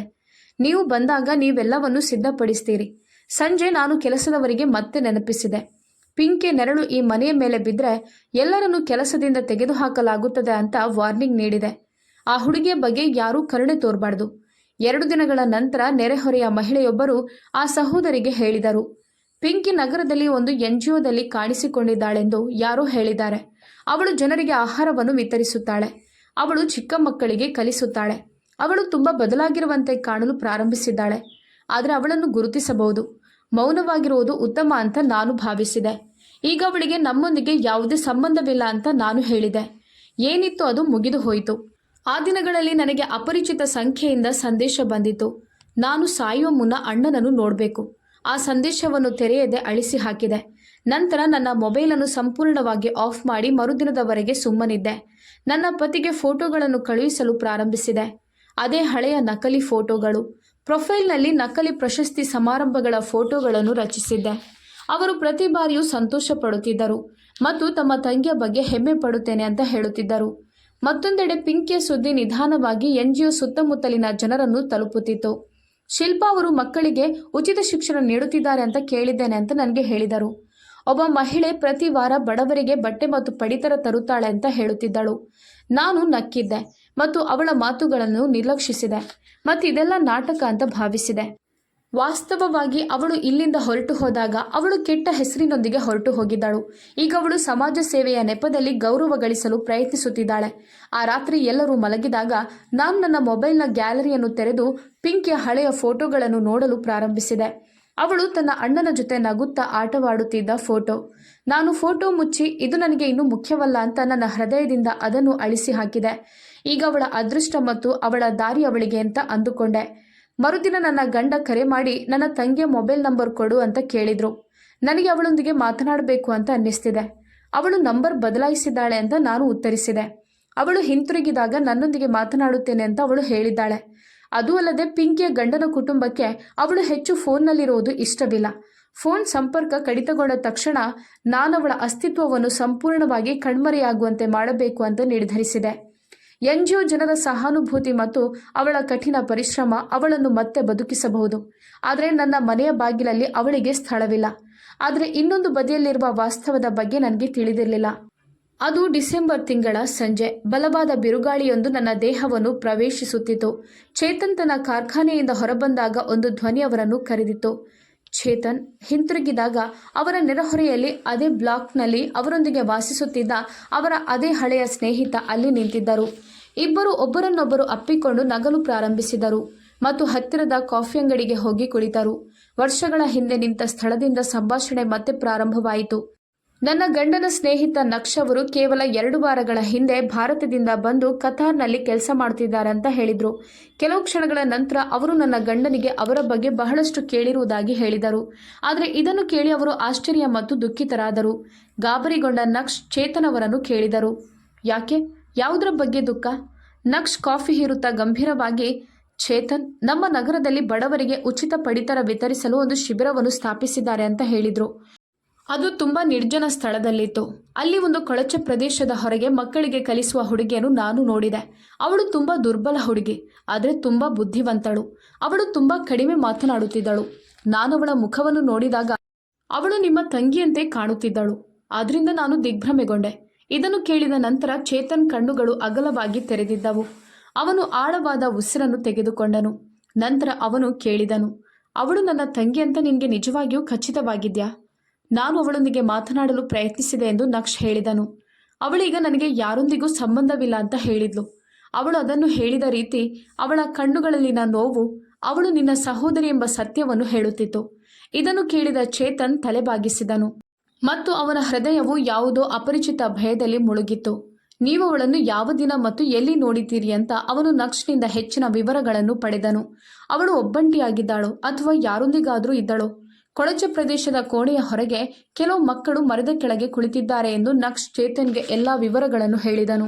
ಅವರ ಕೈಯಲ್ಲಿ ಹಳೆಯ ನೋಟ್ಬುಕ್ಗಳು ಮತ್ತು ಪೆನ್ಸಿಲ್ಗಳಿದ್ದವು ಮತ್ತು ಅವಳವರಿಗೆ ಪಾಠ ಮಾಡ್ತಿದ್ಲು. ಅವಳು ತನ್ನ ದೇಹದ ಮೇಲೆ ಹಳೆಯ ಹರಿದ ಬಟ್ಟೆಗಳನ್ನು ಧರಿಸಿದ್ದಳು ಮತ್ತು ಅವಳು ತನ್ನ ಇಡೀ ದೇಹದ ಸುತ್ತಲೂ ದುಪ್ಪಟ್ಟಾವನ್ನು ಸುತ್ತಿಕೊಂಡಿದ್ದಳು. ಅವಳ ಮುಖದ ಮೇಲೆ ಗೀರುಗಳ ಗುರುತುಗಳಿದ್ದವು. ಎಲ್ಲ ಮಾಹಿತಿಯನ್ನು ಪಡೆದ ನಂತರ ಚೇತನ್ ಆ ರಾತ್ರಿ ಹಿಂತಿರುಗುವಾಗ ಕೋಣೆಯ ದೀಪಗಳನ್ನು ಆಫ್ ಮಾಡಿದನು. ಆದರೆ ಅವನಿಗೆ ನಿದ್ರೆ ಬರಲಿಲ್ಲ. ಅವನು ಹಾಸಿಗೆಯ ಮೇಲೆ ಮಲಗಿದ್ದನು. ಛಾವಣಿಯನ್ನು ನೋಡುತ್ತಾ ಪಿಂಕಿಯ ನಗು ಅವನಿಗೆ ನೆನಪಾಯಿತು. ಆ ಪುಟ್ಟ ಬೂಟುಗಳಲ್ಲಿ ಓಡಿ ಅಡುಗೆ ಮನೆಗೆ ಬಂದು ಶಬ್ದ ಮಾಡುತ್ತಾ ಅವನನ್ನು ಅಪ್ಪಿಕೊಂಡು ಅಣ್ಣ ಎಂದು ಕರೆಯುತ್ತಿದ್ದಳು. ನಂತರ ಅವನಿಗೆ ನೆನಪಿದ್ದ ಎಲ್ಲವೂ ಹೊಗೆಯಂತೆ ಆವಿಯಾಯಿತು. ಈಗ ಅವನು ನೆನಪಿಸಿಕೊಳ್ಳುತ್ತಿದ್ದ ಮುಖವು ಕೊಳೆಗೇರಿಯಲ್ಲಿ ಕುಳಿತಿತ್ತು. ಮರುದಿನ ಚೇತನ್ ನನಗೆ ವಿಡಿಯೋ ಕರೆ ಮಾಡಿದ್ರು. ಅವರು ಮುಖದಲ್ಲಿ ನಕಲಿ ನಗುವನ್ನು ಹಾಕಿಕೊಂಡು, ನೀನು ಹೇಗಿದ್ಯಾ? ಎಲ್ಲವೂ ಸರಿಯಾಗಿದ್ಯಾ? ನಾನು ಪ್ರತಿ ಸಾರಿಯಂತೆ ಸಂತೋಷದಿಂದ ಹೇಳಿದೆ, ಹಾ, ಎಲ್ಲವೂ ಚೆನ್ನಾಗಿದೆ. ನೀವು ನಿಮ್ಮ ಕೆಲಸದ ಮೇಲೆ ಗಮನ ಹರಿಸಿ. ಕೆಲವು ಕ್ಷಣಗಳ ನಂತರ ಚೇತನ್ ಹೇಳಿದ್ರು, ಮಲ್ಲಿಕಾ, ಪ್ರಾಮಾಣಿಕವಾಗಿ ಒಂದು ವಿಷಯ ಹೇಳು. ಪಿಂಕಿ ಎಲ್ಲಿದ್ದಾಳೆ? ಅವರ ಮಾತು ಕೇಳಿ ಇದ್ದಕ್ಕಿದ್ದಂತೆ ನನ್ನ ಕಣ್ಣಲ್ಲಿ ಒಂದು ಕ್ಷಣ ಗಾಬರಿಯಾಯಿತು. ನಂತರ ನಾನು ಮುಗುಳ್ನಕ್ಕು ಏನಾಯಿತು ಅಂತ ಕೇಳಿದೆ. ನೀವ್ಯಾಕೆ ಇಷ್ಟೊಂದು ಗಂಭೀರವಾಗಿ ವರ್ತಿಸ್ತಿದ್ದೀರಿ? ಅದು ತುಂಬ ಒಳ್ಳೆಯ ಸ್ಥಳ, ನೀವು ಬಂದು ನೋಡಿ. ಈಗ ಅವಳು ಸಾಮಾಜಿಕ ಕೆಲಸ ಮಾಡ್ತಿದ್ದಾಳೆ ಮತ್ತು ಅವಳ ಗಂಡನೊಂದಿಗೆ ಬ್ಯುಸಿ ಆಗಿದ್ದಾಳೆ. ಅವಳು ದೊಡ್ಡ ದೊಡ್ಡ ಜನರೊಂದಿಗೆ ಬೆರೆಯುತ್ತಿದ್ದಾಳೆ. ನಿಮ್ಮ ತಂಗಿಯ ಯಶಸ್ಸನ್ನು ನೋಡಿ ನೀವು ಆಶ್ಚರ್ಯಚಕಿತರಾಗ್ತೀರಾ. ಚೇತನ್ ಸ್ವಲ್ಪ ಸಮಯ ಮೌನವಾಗಿದ್ದು ಮತ್ತೆ ಹೇಳಿದ್ರು, ನನಗೆ ಆಶ್ಚರ್ಯವಾಗುತ್ತದೆ. ಎಲ್ಲವೂ ನೀನು ಹೇಳಿದಂತೆ ನಡೆದರೆ ನಾನು ಬೇಗನೆ ವಿಷಯ ಬದಲಾಯಿಸಲು ಪ್ರಯತ್ನಿಸಿದೆ. ಮತ್ತು ಸರಿ, ಇದನ್ನೆಲ್ಲ ಬಿಡಿ, ನೀವು ಯಾವಾಗ ಹಿಂತಿರುಗ್ತೀರಿ ಅಂತ ಹೇಳಿ. ಚೇತನ್ ಮೃದುವಾಗಿ ಹೇಳಿದರು, ಬಹುಶಃ ಕೆಲಸ ಶೀಘ್ರದಲ್ಲೇ ಪೂರ್ಣಗೊಳ್ಳುತ್ತದೆ. ನನಗೆ ಎಲ್ಲವನ್ನು ನಾನೇ ನೋಡಬೇಕು ಅಂತ ಅನ್ನಿಸ್ತಿದೆ. ಅದರಂತೆ ಚೇತನ್ ಮತ್ತೆ ನಕ್ಷಗೆ ಕರೆ ಮಾಡಿ, ನೀವು ನೀಡಿದ ವಿಳಾಸದ ಫೋಟೋಗಳನ್ನು ತೆಗೆದುಕೊಳ್ಳಿ, ನನಗೆ ಆ ಸ್ಥಳದ ಪುರಾವೆ ಬೇಕು ಅಂತ ಹೇಳಿದರು. ಮರುದಿನವೇ ನಕ್ಷ್ ತನ್ನ ಸ್ನೇಹಿತರಲ್ಲಿ ಒಬ್ಬನನ್ನು ಪಿಂಕಿಯನ್ನು ನೋಡಿದ ಅದೇ ಸ್ಥಳಕ್ಕೆ ಕಳುಹಿಸಿ ನಂತರ ಅಲ್ಲಿ ಫೋಟೋಗಳನ್ನು ತೆಗೆದುಕೊಳ್ಳುವಂತೆ ಹೇಳಿದನು. ಅಲ್ಲಿ ಅದೇ ಮರ, ಅದೇ ಕೊಳಚೆ ಮತ್ತು ಪಿಂಕಿ ಅಲ್ಲೇ ಪಾಠ ಮಾಡ್ತಾ ಇದ್ಲು. ನಕ್ಷನ ಸ್ನೇಹಿತ ಎಲ್ಲ ಫೋಟೋಗಳನ್ನು ನಕ್ಷಗೆ ಕಳುಹಿಸಿದನು ಮತ್ತು ಅದರ ನಂತರ ನಕ್ಷ್ ಆ ಎಲ್ಲ ಫೋಟೋಗಳನ್ನು ಲೊಕೇಶನ್ ಜೊತೆಗೆ ಚೇತನ್ಗೆ ಕಳುಹಿಸಿದನು. ಚೇತನ್ ಬಹಳ ಸಮಯದವರೆಗೆ ಫೋಟೋಗಳನ್ನು ನೋಡಿದನು. ನಂತರ ಅವನು ಅವುಗಳನ್ನು ತನ್ನ ಮೊಬೈಲ್ನಲ್ಲಿ ಸೇವ್ ಮಾಡಿಕೊಂಡನು. ಅವನಿಗೆ ಇನ್ನೂ ನಂಬಲು ಸಾಧ್ಯವಾಗಿರಲಿಲ್ಲ. ಆದರೆ ಅವನ ಮನಸ್ಸು ಇದರಲ್ಲಿ ಏನೋ ರಹಸ್ಯ ಅಡಗಿದೆ ಅಂತ ಹೇಳುತ್ತಿತ್ತು. ಅದೇ ದಿನ ಅವನು ಕಂಪನಿಯಿಂದ ರಜೆ ಕೇಳಿದನು ಮತ್ತು ತನ್ನ ಪ್ರಯಾಣವನ್ನು ಯೋಜಿಸಲು ಪ್ರಾರಂಭಿಸಿದನು. ಅವನ ಹೃದಯದಲ್ಲಿ ಇನ್ನೂ ಒಂದೇ ಒಂದು ಪ್ರಶ್ನೆ ಇತ್ತು. ನನ್ನ ತಂಗಿ ನಿಜವಾಗಿಯೂ ನಾನು ಭಾವಿಸುವ ಅದೇ ಹುಡುಗಿಯ, ಅಥವಾ ನನಗೆ ತೋರಿಸಲ್ಪಟ್ಟ ಹುಡುಗಿಯೇ ಬೇರೆಯೇ? ಅವನು ನನಗೆ ಕರೆ ಮಾಡಿ ನಾನು ಬಂದರೆ ಪಿಂಕಿಯನ್ನು ಭೇಟಿಯಾಗಬಹುದಾ ಅಂತ ಕೇಳಿದನು. ನಾನು ನಗುತ್ತಾ ಖಂಡಿತವಾಗಿಯೂ ಭೇಟಿ ಆಗಬಹುದು ಅಂತ ಹೇಳಿದೆ. ನಿಮಗಾಗಿ ಒಂದು ಆಶ್ಚರ್ಯವೂ ಇದೆ. ಪಿಂಕಿ ಮತ್ತು ಅವಳ ಪತಿ ನಿಮಗಾಗಿ ಉಡುಗೊರೆಯನ್ನು ಸಿದ್ಧಪಡಿಸಿದ್ದಾರೆ. ಬನ್ನಿ, ಎಲ್ಲವನ್ನು ನೋಡಿ, ನೀವು ಸಂತೋಷ ಪಡ್ತೀರಿ. ಚೇತನ್ ಫೋನ್ ಆಫ್ ಮಾಡಿ ಒಂದು ಪಟ್ಟಿಯನ್ನು ಮಾಡಿದ್ರು ಮತ್ತು ಆ ಪಟ್ಟಿಯಲ್ಲಿ ಕೆಲವು ಪ್ರಶ್ನೆಗಳು, ಕೆಲವು ಅನುಮಾನಗಳು ಮತ್ತು ಕೆಲವು ಉತ್ತರಗಳು ಇದ್ದವು. ಅದರ ಸಮಯ ಈಗ ಹತ್ತಿರ ಬರುತ್ತಿತ್ತು. ಎಲ್ಲವನ್ನು ಬದಲಾಯಿಸುವ ಒಂದು ವಾಪಸ್ಸಾಗಿ ಅವರು ಹಿಂದಿರುಗುವ ದಿನಾಂಕವನ್ನು ನೀಡಿದಾಗ ನನ್ನ ಹೃದಯ ಜೋರಾಗಿ ಬಡಿಯಲು ಪ್ರಾರಂಭಿಸಿತು. ನನಗೆ ರಾತ್ರಿ ನಿದ್ರೆ ಬರುತ್ತಿರಲಿಲ್ಲ, ಆದರೆ ಸ್ಪಷ್ಟವಾಗಿ ನಾನು ಏನೂ ಆಗಲು ಬಿಡಲಿಲ್ಲ. ಬೆಳಗ್ಗೆ ನಾನು ಮನೆಯನ್ನು ಸ್ವಚ್ಛಗೊಳಿಸಲು ಪ್ರಾರಂಭಿಸಿದೆ, ಪರದೆಗಳನ್ನು ಬದಲಾಯಿಸಿದೆ, ಬೆಡ್ಶೀಟ್ಗಳನ್ನು ಬದಲಾಯಿಸಿದೆ ಮತ್ತು ಕೋಣೆಗೆ ಹೊಸ ಗೆಟಪ್ ನೀಡಿದೆ. ನಾನು ನನ್ನ ಪತಿಗೆ ತಾಜಾ ಮತ್ತು ದುಬಾರಿ ಹೂವುಗಳನ್ನು ಆರ್ಡರ್ ಮಾಡಿದ್ದೆ. ಅಡುಗೆ ಮನೆಯಲ್ಲಿ ಅವರ ಆಯ್ಕೆಯ ಅಡುಗೆ ಮಾಡಲು ಪ್ರಾರಂಭಿಸಿದೆ. ನಾನು ಕೆಲಸದವರಿಗೆ ಕರೆ ಮಾಡಿ ಮಾಲೀಕರು ಬರ್ತಿದ್ದಾರೆ ಅಂತ ಕಟ್ಟುನಿಟ್ಟಾಗಿ ಆದೇಶಿಸಿದೆ. ಎಲ್ಲವನ್ನು ಸಮಯಕ್ಕೆ ಸರಿಯಾಗಿ ಮಾಡಬೇಕು, ಅವರಿಗೆ ಹಳೆಯದ್ದೇನೂ ಸಿಗಬಾರ್ದು. ಆದರೆ ನಿಜ ಹೇಳಬೇಕಂದ್ರೆ ನನ್ನ ಕಿವಿಗಳು ನಿರಂತರವಾಗಿ ಬಾಗಿಲಿನ ಗಂಟೆಯ ಶಬ್ದಕ್ಕೆ ಹೆದರುತ್ತಿದ್ದವು. ಆ ಪ್ರದೇಶದ ಜನರನ್ನು ತಿಳಿದಿರುವ ಹಳೆಯ ಕೆಲಸದವನಿಗೆ ನಾನು ಪ್ರತ್ಯೇಕವಾಗಿ ಕರೆ ಮಾಡಿದೆ. ನಾನು ಅವನಿಗೆ ನೋಡುತ್ತಲೇ ಇರಲು ಮತ್ತು ಪಿಂಕಿ ಇಲ್ಲಿಗೆ ಬಂದರೆ ತಕ್ಷಣ ನನಗೆ ತಿಳಿಸಲು ಹೇಳಿದೆ. ಅವನು ತಲೆ ಅಲ್ಲಾಡಿಸಿ ಸರಿ ಮೇಡಮ್ ಅಂತ ಹೇಳಿದ. ಅವಳು ನಿಜವಾಗಿಯೂ ಇಲ್ಲಿಗೆ ಬಂದರೆ ಅವಳನ್ನು ಅವಮಾನಿಸಿ ಬೀದಿಯಲ್ಲೇ ಕಳುಹಿಸು, ಇದು ನನ್ನ ಗೌರವದ ವಿಷಯ ಅಂತ ನಾನು ಹೇಳಿದೆ. ಸಂಜೆ ನಾನು ಅಡುಗೆ ಮನೆಯಲ್ಲಿದ್ದಾಗ ಕೆಲಸದವ ಮಧ್ಯಾಹ್ನ ಬೀದಿಯಲ್ಲಿ ಒಬ್ಬ ಮಹಿಳೆ ಕಾಣಿಸಿಕೊಂಡಿದ್ದಾಳೆಂದು ಹೇಳಿದನು. ಅವಳು ಹಳೆಯ ಬಟ್ಟೆಯಲ್ಲಿ NGOದ ಬ್ಯಾಡ್ಜ್ನೊಂದಿಗೆ ನಿಂತಿದ್ದಳು. ಅವಳು ನಿಂತು ಈ ಮನೆಯನ್ನು ನೋಡುತ್ತಿದ್ದಳು. ಅವಳು ಏನೂ ಹೇಳಲಿಲ್ಲ. ನಾನು ತಕ್ಷಣ ಅವಳನ್ನು ಮತ್ತೆ ಬೀದಿಯಲ್ಲಿ ನೋಡಿದರೆ ತಕ್ಷಣ ಅವಳನ್ನು ವಾಪಸ್ ಕಳುಹಿಸು ಅಂತ ಹೇಳಿದೆ. ಮತ್ತೊಂದೆಡೆ ಪಿಂಕಿ ಈಗ NGOದಲ್ಲಿ ಕೆಲಸ ಮಾಡುತ್ತಿದ್ದಳು. ಅಲ್ಲಿ ಅವಳು ಒಬ್ಬ ವಕೀಲರನ್ನು ಭೇಟಿಯಾದಳು. ಅವಳಿಗೆ ಏನಾಯಿತು ಅಂತ ಅತ್ತಿಗೆಯ ವಿರುದ್ಧ ಕಾನೂನು ಕ್ರಮ ಕೈಗೊಳ್ಳಬಹುದೇ ಅಂತ ಕೇಳಿದಳು. ನಿಮ್ಮ ಬಳಿ ಏನಾದರೂ ಪುರಾವೆ ಇದೆಯೇ? ಪಿಂಕಿ ಅಳುತ್ತಾ ಮುದುಕನೊಂದಿಗಿನ ತನ್ನ ಮದುವೆಯ ಫೋಟೋವನ್ನು ತೆಗೆದಳು. ಇದು ನನ್ನ ವಾಸ್ತವ ಮತ್ತು ಈಗ ನನ್ನ ಬಳಿ ಇರುವ ಪುರಾವೆ ಇದು ಅಂತ ಹೇಳಿದಳು. NGO ಮಾಲೀಕರು ಅವಳನ್ನು ಸಾಮಾಜಿಕ ಕಾರ್ಯಕ್ರಮಗಳಿಗೆ ಕರೆದೊಯ್ಯಲು ಪ್ರಾರಂಭಿಸಿದರು. ಅಲ್ಲಿ ಅವಳು ತನ್ನ ಕಥೆಯನ್ನು ಇತರ ಹುಡುಗಿಯರಿಗೆ ಹೇಳುತ್ತಿದ್ದಳು ಮತ್ತು ಅವರ ಕಣ್ಣುಗಳಲ್ಲಿ ಆಶ್ಚರ್ಯ, ವಿಷಾದ ಮತ್ತು ಧೈರ್ಯ ಹೊಳೆಯುತ್ತಿರುವುದು ಕಾಣುತ್ತಿತ್ತು. ಒಂದು ದಿನ ವರದಿಗಾರ್ತಿಯೊಬ್ಬಳು ಅವಳನ್ನು ಸಂದರ್ಶನಕ್ಕಾಗಿ ಕೇಳಿದಳು. ಇದನ್ನು ರೆಕಾರ್ಡ್ ಮಾಡಿದರೆ ನಿನ್ನಿಂದಾಗಿ ಅನೇಕ ಹುಡುಗಿಯರು ಧೈರ್ಯ ಪಡೆಯುತ್ತಾರೆ, ನೀನು ಒಪ್ಪಿಕೊಳ್ಳುತ್ತೀಯಾ ಎಂದು ಕೇಳಿದಾಗ ಪಿಂಕಿ ಒಪ್ಪಿಕೊಂಡಳು. ಈಗ ಸತ್ಯವನ್ನು ನಿಗ್ರಹಿಸಬಾರದು, ತೋರಿಸಬೇಕು ಅಂತ ಅವಳಿಗೆ ತಿಳಿದಿತ್ತು. ಆ ವಿಡಿಯೋ ನಂತರ ಸಾಮಾಜಿಕ ಮಾಧ್ಯಮದಲ್ಲಿ ವೈರಲ್ ಆಗ್ತಿತ್ತು ಮತ್ತು ಸತ್ಯವೇ ನನ್ನ ಸುಳ್ಳನ್ನು ನುಂಗಲಿತ್ತು. ಆ ಸಮಯದಲ್ಲಿ ನಾನು ನನ್ನ ಗಂಡನಿಗೆ ಹೊಸ ಬಟ್ಟೆಗಳನ್ನು ಖರೀದಿಸಿದ್ದೆ. ನಾನು ಅವರ ನೆಚ್ಚಿನ ಸುಗಂಧ ದ್ರವ್ಯವನ್ನು ಆರ್ಡರ್ ಮಾಡಿದ್ದೆ ಮತ್ತು ಅವರಿಗೆ ಸುಂದರವಾದ ಉಡುಗೊರೆಯನ್ನು ಖರೀದಿಸಿದ್ದೆ. ಅವರ ಹೆಂಡತಿ ಅವನ ಅನುಪಸ್ಥಿತಿಯಲ್ಲಿ ಎಲ್ಲವನ್ನು ಎಷ್ಟು ಚೆನ್ನಾಗಿ ಹೊತ್ತುಕೊಂಡಿದ್ದಾಳೆಂದು ಅವರಿಗೆ ಅನ್ನಿಸುವಂತೆ ನಾನು ಮನೆಯ ಪ್ರತಿಯೊಂದು ಮೂಲೆಯನ್ನು ಬದಲಾಯಿಸಿದ್ದೆ. ಅದೇ ರಾತ್ರಿ ನನ್ನ ನಾದಿನಿಯ ಪ್ರಕರಣದಲ್ಲಿ ಕೆಲಸ ಮಾಡುತ್ತಿದ್ದ ವಕೀಲರ ಕರೆಯನ್ನು ನಾನು ಕೇಳಿದೆ. ಕರೆ ಬೇರೊಬ್ಬರಿಗಾಗಿ ಆಗಿತ್ತು, ಆದರೆ ಕಾಕತಾಳೀಯವಾಗಿ ಕೆಲಸದವನು ಫೋನ್ನಲ್ಲಿ ಮಾತನಾಡುವುದನ್ನು ನಾನು ಕೇಳಿದೆ. ಪಿಂಕಿಯ ಸಹೋದರ ಚೇತನ್ ಜೊತೆ ಮಾತನಾಡಬೇಕು ಅಂತ ವಕೀಲರು ಹೇಳುತ್ತಿದ್ದರು. ಅವರು ನಿಜವಾದ ಸಾಕ್ಷಿ. ಇದನ್ನು ಕೇಳಿ ನಾನು ಕೆಲಸದವನಿಗೆ ಬೆದರಿಕೆ ಹಾಕಿ, ಈ ಬಗ್ಗೆ ಯಾರಿಗಾದರೂ ಹೇಳಿದರೆ ನಿನ್ನನ್ನು ಕೆಲಸದಿಂದ ವಜಾ ಮಾಡುತ್ತೇನೆ ಅಂತ ಹೇಳಿದೆ.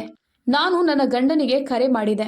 ನಾನು ನಿಮಗಾಗಿ ಒಂದು ಸರ್ಪ್ರೈಸ್ ಇಟ್ಟುಕೊಂಡಿದ್ದೇನೆ, ನೀವು ಬೇಗ ಬನ್ನಿ ಅಂದೆ. ಆಗ ಅವರು ನಿನಗೂ ಒಂದು ಸರ್ಪ್ರೈಸ್ ಇದೆ ಅಂತ ನಗುತ್ತಾ ಹೇಳಿದರು. ಅವರ ಮಾತುಗಳು ಸ್ವಲ್ಪ ಬದಲಾಗಿದ್ದವು. ಅವರಿಗೆ ಈಗಾಗಲೇ ಏನೋ ತಿಳಿದಿದೆ ಎಂಬಂತೆ. ಆದರೆ ನಾನದನ್ನು ತೋರಿಸಲು ಬಿಡಲಿಲ್ಲ. ಮತ್ತೊಂದೆಡೆ ಪಿಂಕಿ ನ್ಯಾಯಾಲಯದಲ್ಲಿ ತನ್ನ ಹೇಳಿಕೆಯನ್ನು ಸಲ್ಲಿಸಿದ್ದಳು. NGO ಜನರು ಅವಳಿಗೆ ಸಹಾಯ ಮಾಡಿದ್ದರು ಮತ್ತು ಸಮ್ಮೇಳನವೊಂದನ್ನು ಏರ್ಪಡಿಸಲಾಗಿತ್ತು. ವರದಿಗಾರ ಕೇಳಿದಳು, ನಿಮ್ಮ ಸಹೋದರನಿಗೆ ಇದೆಲ್ಲವೂ ತಿಳಿದಿದ್ಯಾ? ನಾನು ಅವನನ್ನು ಒಮ್ಮೆ ನೋಡಬೇಕು. ಅವನ ಸಹೋದರಿ ಏನಾಗಿದ್ದಾಳೆ ಮತ್ತು ಅವನು ತನ್ನ ನೋವನ್ನು ತಿಳಿದುಕೊಂಡಿದ್ದಾನೆ ಎಂದು ತಿಳಿಯಲು ಬಯಸುತ್ತೇನೆ ಅಂತ ಪಿಂಕಿ ಹೇಳಿದಳು.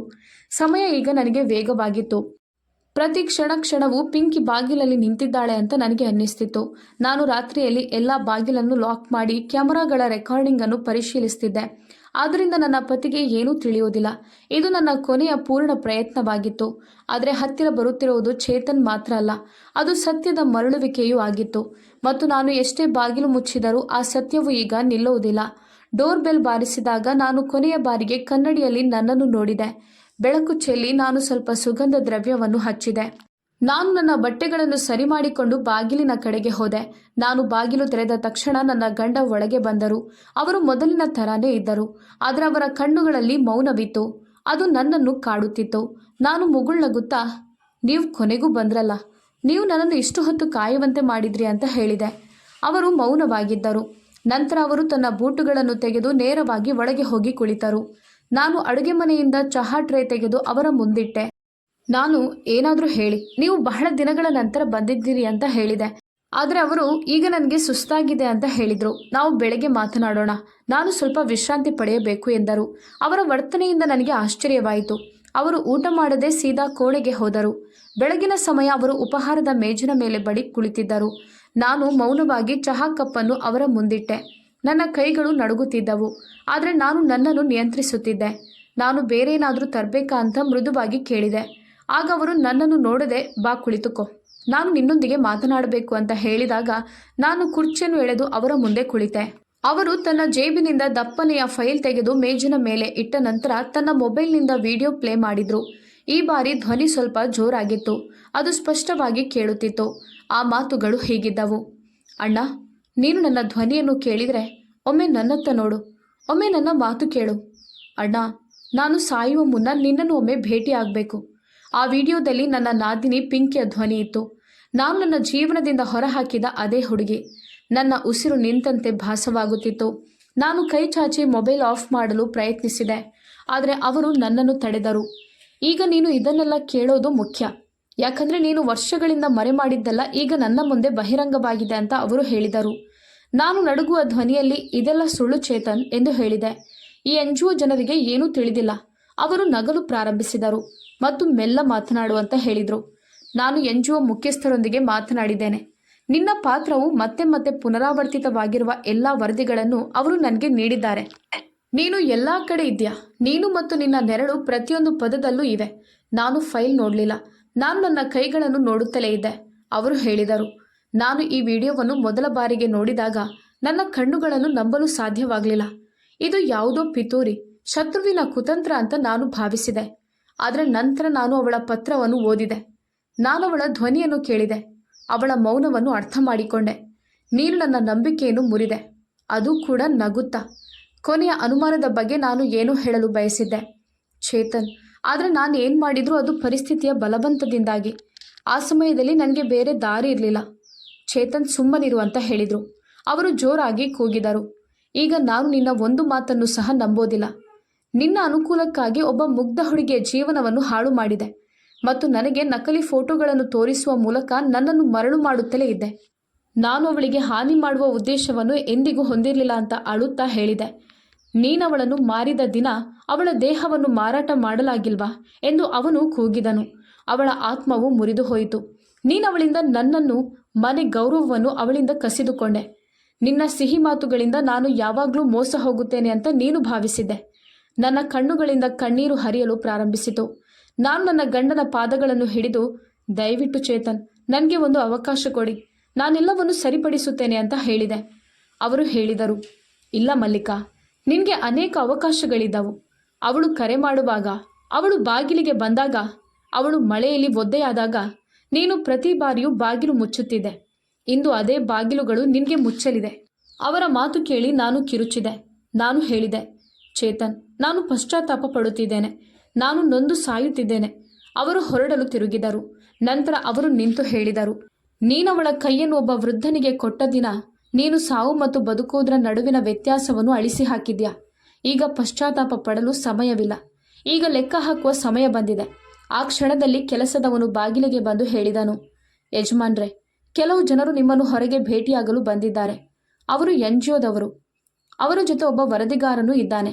ಇದನ್ನು ಕೇಳಿ ನನಗೆ ಆಘಾತವಾಯಿತು. ಇದೆಲ್ಲ ಏನು? ಚೇತನ್ ಹೇಳಿದರು. ಇವರು ನಿನ್ನ ಕೃತ್ಯವನ್ನು ಪ್ರಪಂಚದ ಮುಂದೆ ತರುವ ಜನರು. ಈಗ ನಾನು ನಿನ್ನ ಅಪರಾಧಕ್ಕೆ ಸಾಕ್ಷಿಯಾಗಲಿದ್ದೇನೆ. ನಾನು ನಿನ್ನೊಂದಿಗಿಲ್ಲ, ಬದಲಿಗೆ ನಾನು ನಿನ್ನ ವಿರುದ್ಧವಾಗಿದ್ದೇನೆ. ನಾನು ನಡುಗುವ ಧ್ವನಿಯಲ್ಲಿ ಕೇಳಿದೆ, ನೀವು ಎಲ್ಲರ ಮುಂದೆ ನನ್ನನ್ನು ಅವಮಾನಿಸ್ತೀರಾ? ಆಗ ಅವರು, ಇಲ್ಲ, ನೀನು ಏನೇ ಮಾಡಿದ್ರೂ ನೀನು ನಿನಗಾಗಿಯೇ ಮಾಡಿದ್ದೀಯಾ ಅಂತ ಹೇಳಿದರು. ನೀನು ಯಾವುದಕ್ಕಾಗಿ ಅಡಿಪಾಯ ಹಾಕಿದ್ದೀಯೋ ಅದನ್ನೇ ಪಡೆಯುತ್ತೀಯಾ. ಬಾಗಿಲು ತೆರೆಯಿತು ಮತ್ತು ಆ ಜನರು ಹೊರಗೆ ನಿಂತಿದ್ದರು. ಅವರ ಕೈಯಲ್ಲಿ ಕ್ಯಾಮರಾ ಫೈಲ್ಗಳಿದ್ದವು. ಅದೇ ವಾಸ್ತವ.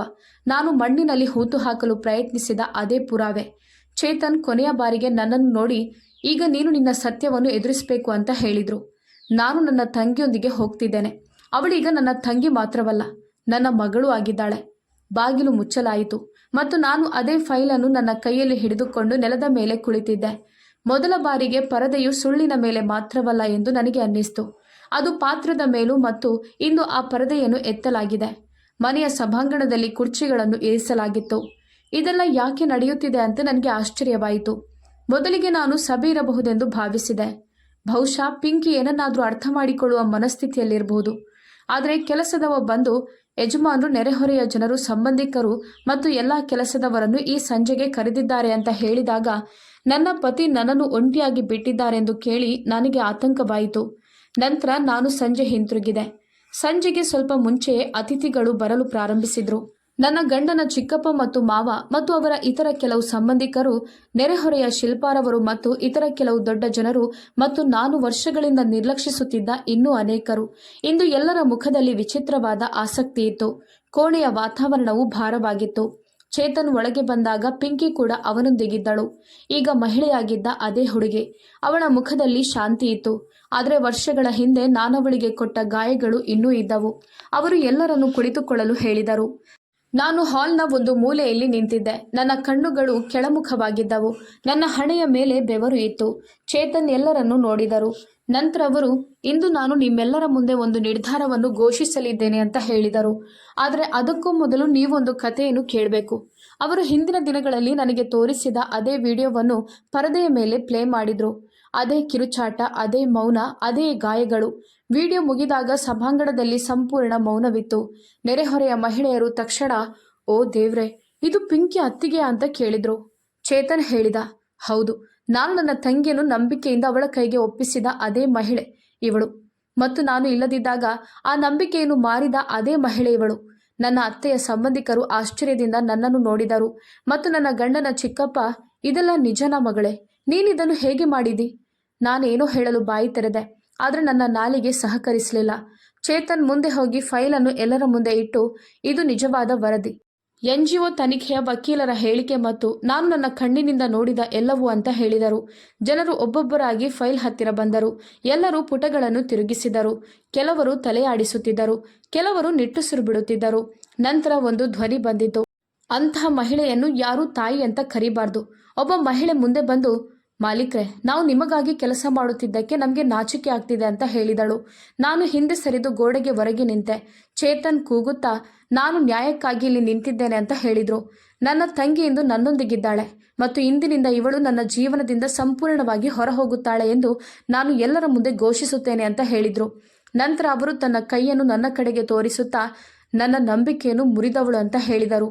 ನನ್ನ ತಂಗಿಯ ಮುಗ್ಧತೆಯನ್ನು ತುಳಿದವಳು ಈಗ ನನ್ನ ಮನೆಯಲ್ಲಿ ವಾಸಿಸಲು ಅರ್ಹಳಲ್ಲ. ಜನರ ದೃಷ್ಟಿಯಲ್ಲಿ ಕೋಪ ಸ್ಪಷ್ಟವಾಗಿ ಗೋಚರಿಸುತ್ತಿತ್ತು. ಬೀದಿ ನಾಯಿ ಕೂಡ ಅಂತಹ ಮಹಿಳೆಯೊಂದಿಗೆ ಜಗಳವಾಡಬಾರ್ದು ಅಂತ ಸ್ಥಳೀಯ ಮಹಿಳೆಯರು ಹೇಳಿದರು. ತಮ್ಮ ಅನುಕೂಲಕ್ಕಾಗಿ ಅನಾಥರನ್ನು ನಾಶ ಮಾಡುವ ಜನರು ಅಂಥವರು ಎಂದು ಮತ್ತೊಬ್ಬ ಮಹಿಳೆ ಹೇಳಿದರು. ಚೇತನ್ ಪಿಂಕಿಯನ್ನು ತನ್ನ ಹತ್ತಿರ ನಿಲ್ಲಿಸಿದರು. ಅವರು ಅವಳ ತಲೆಯ ಮೇಲೆ ಕೈಯಿಟ್ಟು, ಈಗ ನೀನು ನನ್ನ ತಂಗಿಯಲ್ಲ, ನನ್ನ ಮಗಳು ಅಂತ ಹೇಳಿದರು. ನಾನು ನಿನಗೆ ಹೊಸ ಜೀವನವನ್ನು ನೀಡಲು ನಿರ್ಧರಿಸಿದ್ದೇನೆ. ಅವರು ತನ್ನ ಜೇಬಿನಿಂದ ಖಾಲಿ ಲಕೋಟೆಯನ್ನು ತೆಗೆದು ನನ್ನ ಕಡೆಗೆ ಎಸೆದರು ಮತ್ತು ನಾನದನ್ನು ನಡುಗುವ ಕೈಗಳಿಂದ ತೆರೆದಾಗ ಅದರಲ್ಲಿ ವಿಚ್ಛೇದನ ಪತ್ರಗಳಿತ್ತು. ನನ್ನ ಪಾದಗಳ ಕೆಳಗೆ ನೆಲ ಜಾರಿತು. ಆದರೆ ನನ್ನ ತಪ್ಪು ಎಷ್ಟು ದೊಡ್ಡದಾಗಿತ್ತೆಂದರೆ ಈಗ ನಾನು ನನ್ನ ಜೀವನವನ್ನು ಒಂಟಿಯಾಗಿ ಕಳೆಯುತ್ತೇನೆ ಅಂತ ನನಗೆ ತಿಳಿದಿತ್ತು. ನಾನು ಚಪ್ಪಾಳೆ ತಟ್ಟಲಿಲ್ಲ, ಆದರೆ ನನ್ನ ಮುಖದಲ್ಲಿ ಮೌನವಿತ್ತು. ಪಿಂಕಿ ಮೌನವಾಗಿ ನಿಂತಿದ್ದಳು, ಆದರೆ ಅವಳ ಕಣ್ಣುಗಳಿಂದ ಕಣ್ಣೀರು ಹರಿಯಲು ಪ್ರಾರಂಭಿಸಿತು. ಅದು ಅವಳ ಗೆಲುವಿಗೆ ಸಾಕ್ಷಿಯಾಗಿತ್ತು. ನನ್ನ ಕಾಲುಗಳಲ್ಲಿ ಜೀವವಿಲ್ಲ ಎಂಬಂತೆ ನಾನು ನೆಲದ ಮೇಲೆ ಕುಳಿತೆ. ಯಾರೂ ಮುಂದೆ ಬರಲಿಲ್ಲ. ಯಾರೂ ನನ್ನನ್ನು ಸಮಾಧಾನಪಡಿಸಲಿಲ್ಲ. ಯಾರೂ ನನಗೆ ನೀರು ಕೊಡಲಿಲ್ಲ. ಯಾರೂ ಅವಳನ್ನು ಸದ್ದಿಲ್ಲದ ಊರಿನಿಂದ ಹೊರಗೆ ಹಾಕಬೇಕು ಅಂತ ಹೇಳುತ್ತಿರುವುದು ನನಗೆ ಕೇಳಿಸಿತು. ಕಾನೂನು ಕ್ರಮ ಕೈಗೊಳ್ಳಬೇಕೆಂದು ಇನ್ನೊಂದು ಧ್ವನಿ ಕೇಳಿತು. ಇಂತಹ ಕ್ರೌರ್ಯ ಸಣ್ಣ ವಿಷಯವಲ್ಲ. ಸಂಜೆ ಎಲ್ಲರೂ ಹೊರಟು ಹೋದರು.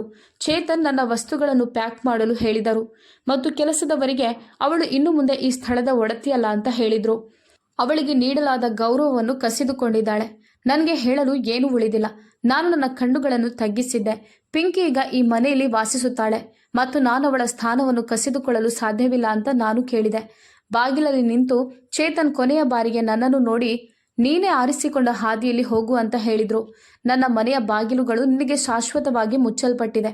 ಬಾಗಿಲು ಮುಚ್ಚಲ್ಪಟ್ಟಿತು ಮತ್ತು ನಾನು ನನ್ನ ಹೊಸ ಗುರುತಿನೊಂದಿಗೆ ಹೊರಬಂದೆ. ಗೌರವದ ಹಾಳೆಯನ್ನು ತೆಗೆದು ಅವಮಾನದ ಹಾದಿಯನ್ನು ಪ್ರವೇಶಿಸುತ್ತಿದ್ದೆ. ಆ ದಿನ ನಮ್ಮ ಊರಲ್ಲಿ ಒಂದು ಜಾತ್ರೆ ಇತ್ತು.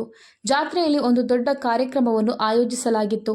ನಗರದ ಪ್ರಮುಖ ಜನರು ಅಲ್ಲಿ ಹಾಜರಿದ್ದರು. ಅನೇಕ ದಿನಗಳಿಂದ ಸುದ್ದಿಗಳ ರಾಣಿಯಾಗಿದ್ದ ವ್ಯಕ್ತಿಗಾಗಿ ಎಲ್ಲರೂ ಕಾಯುತ್ತಿದ್ದರು. ಪಿಂಕಿ ವೇದಿಕೆಯ ಮೇಲೆ ನಿಲ್ಲಲು ಹೊರಟಿದ್ದಳು. ಅವಳ ಮೌನ ಒಮ್ಮೆ ಬಾಗಿಲಿನ ಹಿಂದೆ ಅಡಗಿತ್ತು. ವೇದಿಕೆಯ ಮೇಲೆ ಪಿಂಕಿಯ ಹೆಸರು ಕರೆದಾಗ ಚಪ್ಪಾಳೆಗಳು ಪ್ರತಿಧ್ವನಿಸಲು ಪ್ರಾರಂಭಿಸಿದವು. ಅವಳು ನಿಧಾನವಾಗಿ ಮೈಕ್ ಕಡೆಗೆ ನಡೆದಳು. ಅವಳ ಮುಖದಲ್ಲಿ ಶಾಂತಿ ಮತ್ತು ಅವಳ ಅಸ್ತಿತ್ವದ ಬಗ್ಗೆ ವಿಶ್ವಾಸವಿತ್ತು. ಅವಳು ಮೃದುವಾಗಿ ಮಾತನಾಡಲು ಪ್ರಾರಂಭಿಸಿದಳು. ಒಂದು ದಿನ ನಾನಿಲ್ಲಿ ನಿಲ್ಲುತ್ತೇನೆ ಅಂತ ನಾನೆಂದಿಗೂ ಭಾವಿಸಿರಲಿಲ್ಲ. ಸಂಬಂಧವಲ್ಲ, ದ್ರೋಹವೇ ನನಗೆ ಬಲ ನೀಡಿದೆ. ನನ್ನ ಧ್ವನಿಯನ್ನು ಹತ್ತಿಕ್ಕಲಾದ ಕ್ಷಣಗಳು, ಆ ಕ್ಷಣಗಳು ನನ್ನ ಗುರುತನ್ನು ರೂಪಿಸಿದವು. ಸಾರ್ವಜನಿಕವಾಗಿ ಕುಳಿತಿದ್ದ ಯುವತಿಯ ಕಣ್ಣುಗಳಲ್ಲಿ ಕಣ್ಣೀರಿತ್ತು. ನಂತರ ಹಲವರು ಅವಳನ್ನು ಭೇಟಿಯಾಗಲು ಬಂದು, ನಿಮ್ಮ ಕಥೆ ನಮಗೆ ಧೈರ್ಯ ನೀಡಿದೆ ಅಂತ ಹೇಳಿದರು. ನಾವು ನಮ್ಮ ಜೀವನವನ್ನು ಮರಳಿ ಪಡೆಯಲು ಬಯಸುತ್ತೇವೆ. ಅವಳು ಇನ್ನು ಮುಂದೆ ಕೇವಲ ಒಂದು NGO ಸದಸ್ಯೆಯಾಗಿರದೆ ಒಂದು ಉದಾಹರಣೆಯಾಗಿದ್ದಳು. ದೊಡ್ಡ ಟಿವಿ ಚಾನೆಲ್ಗಳಲ್ಲಿ ಅವಳ ಕಥೆಯನ್ನು ಗೌರವಿಸಲಾಗುತ್ತಿತ್ತು.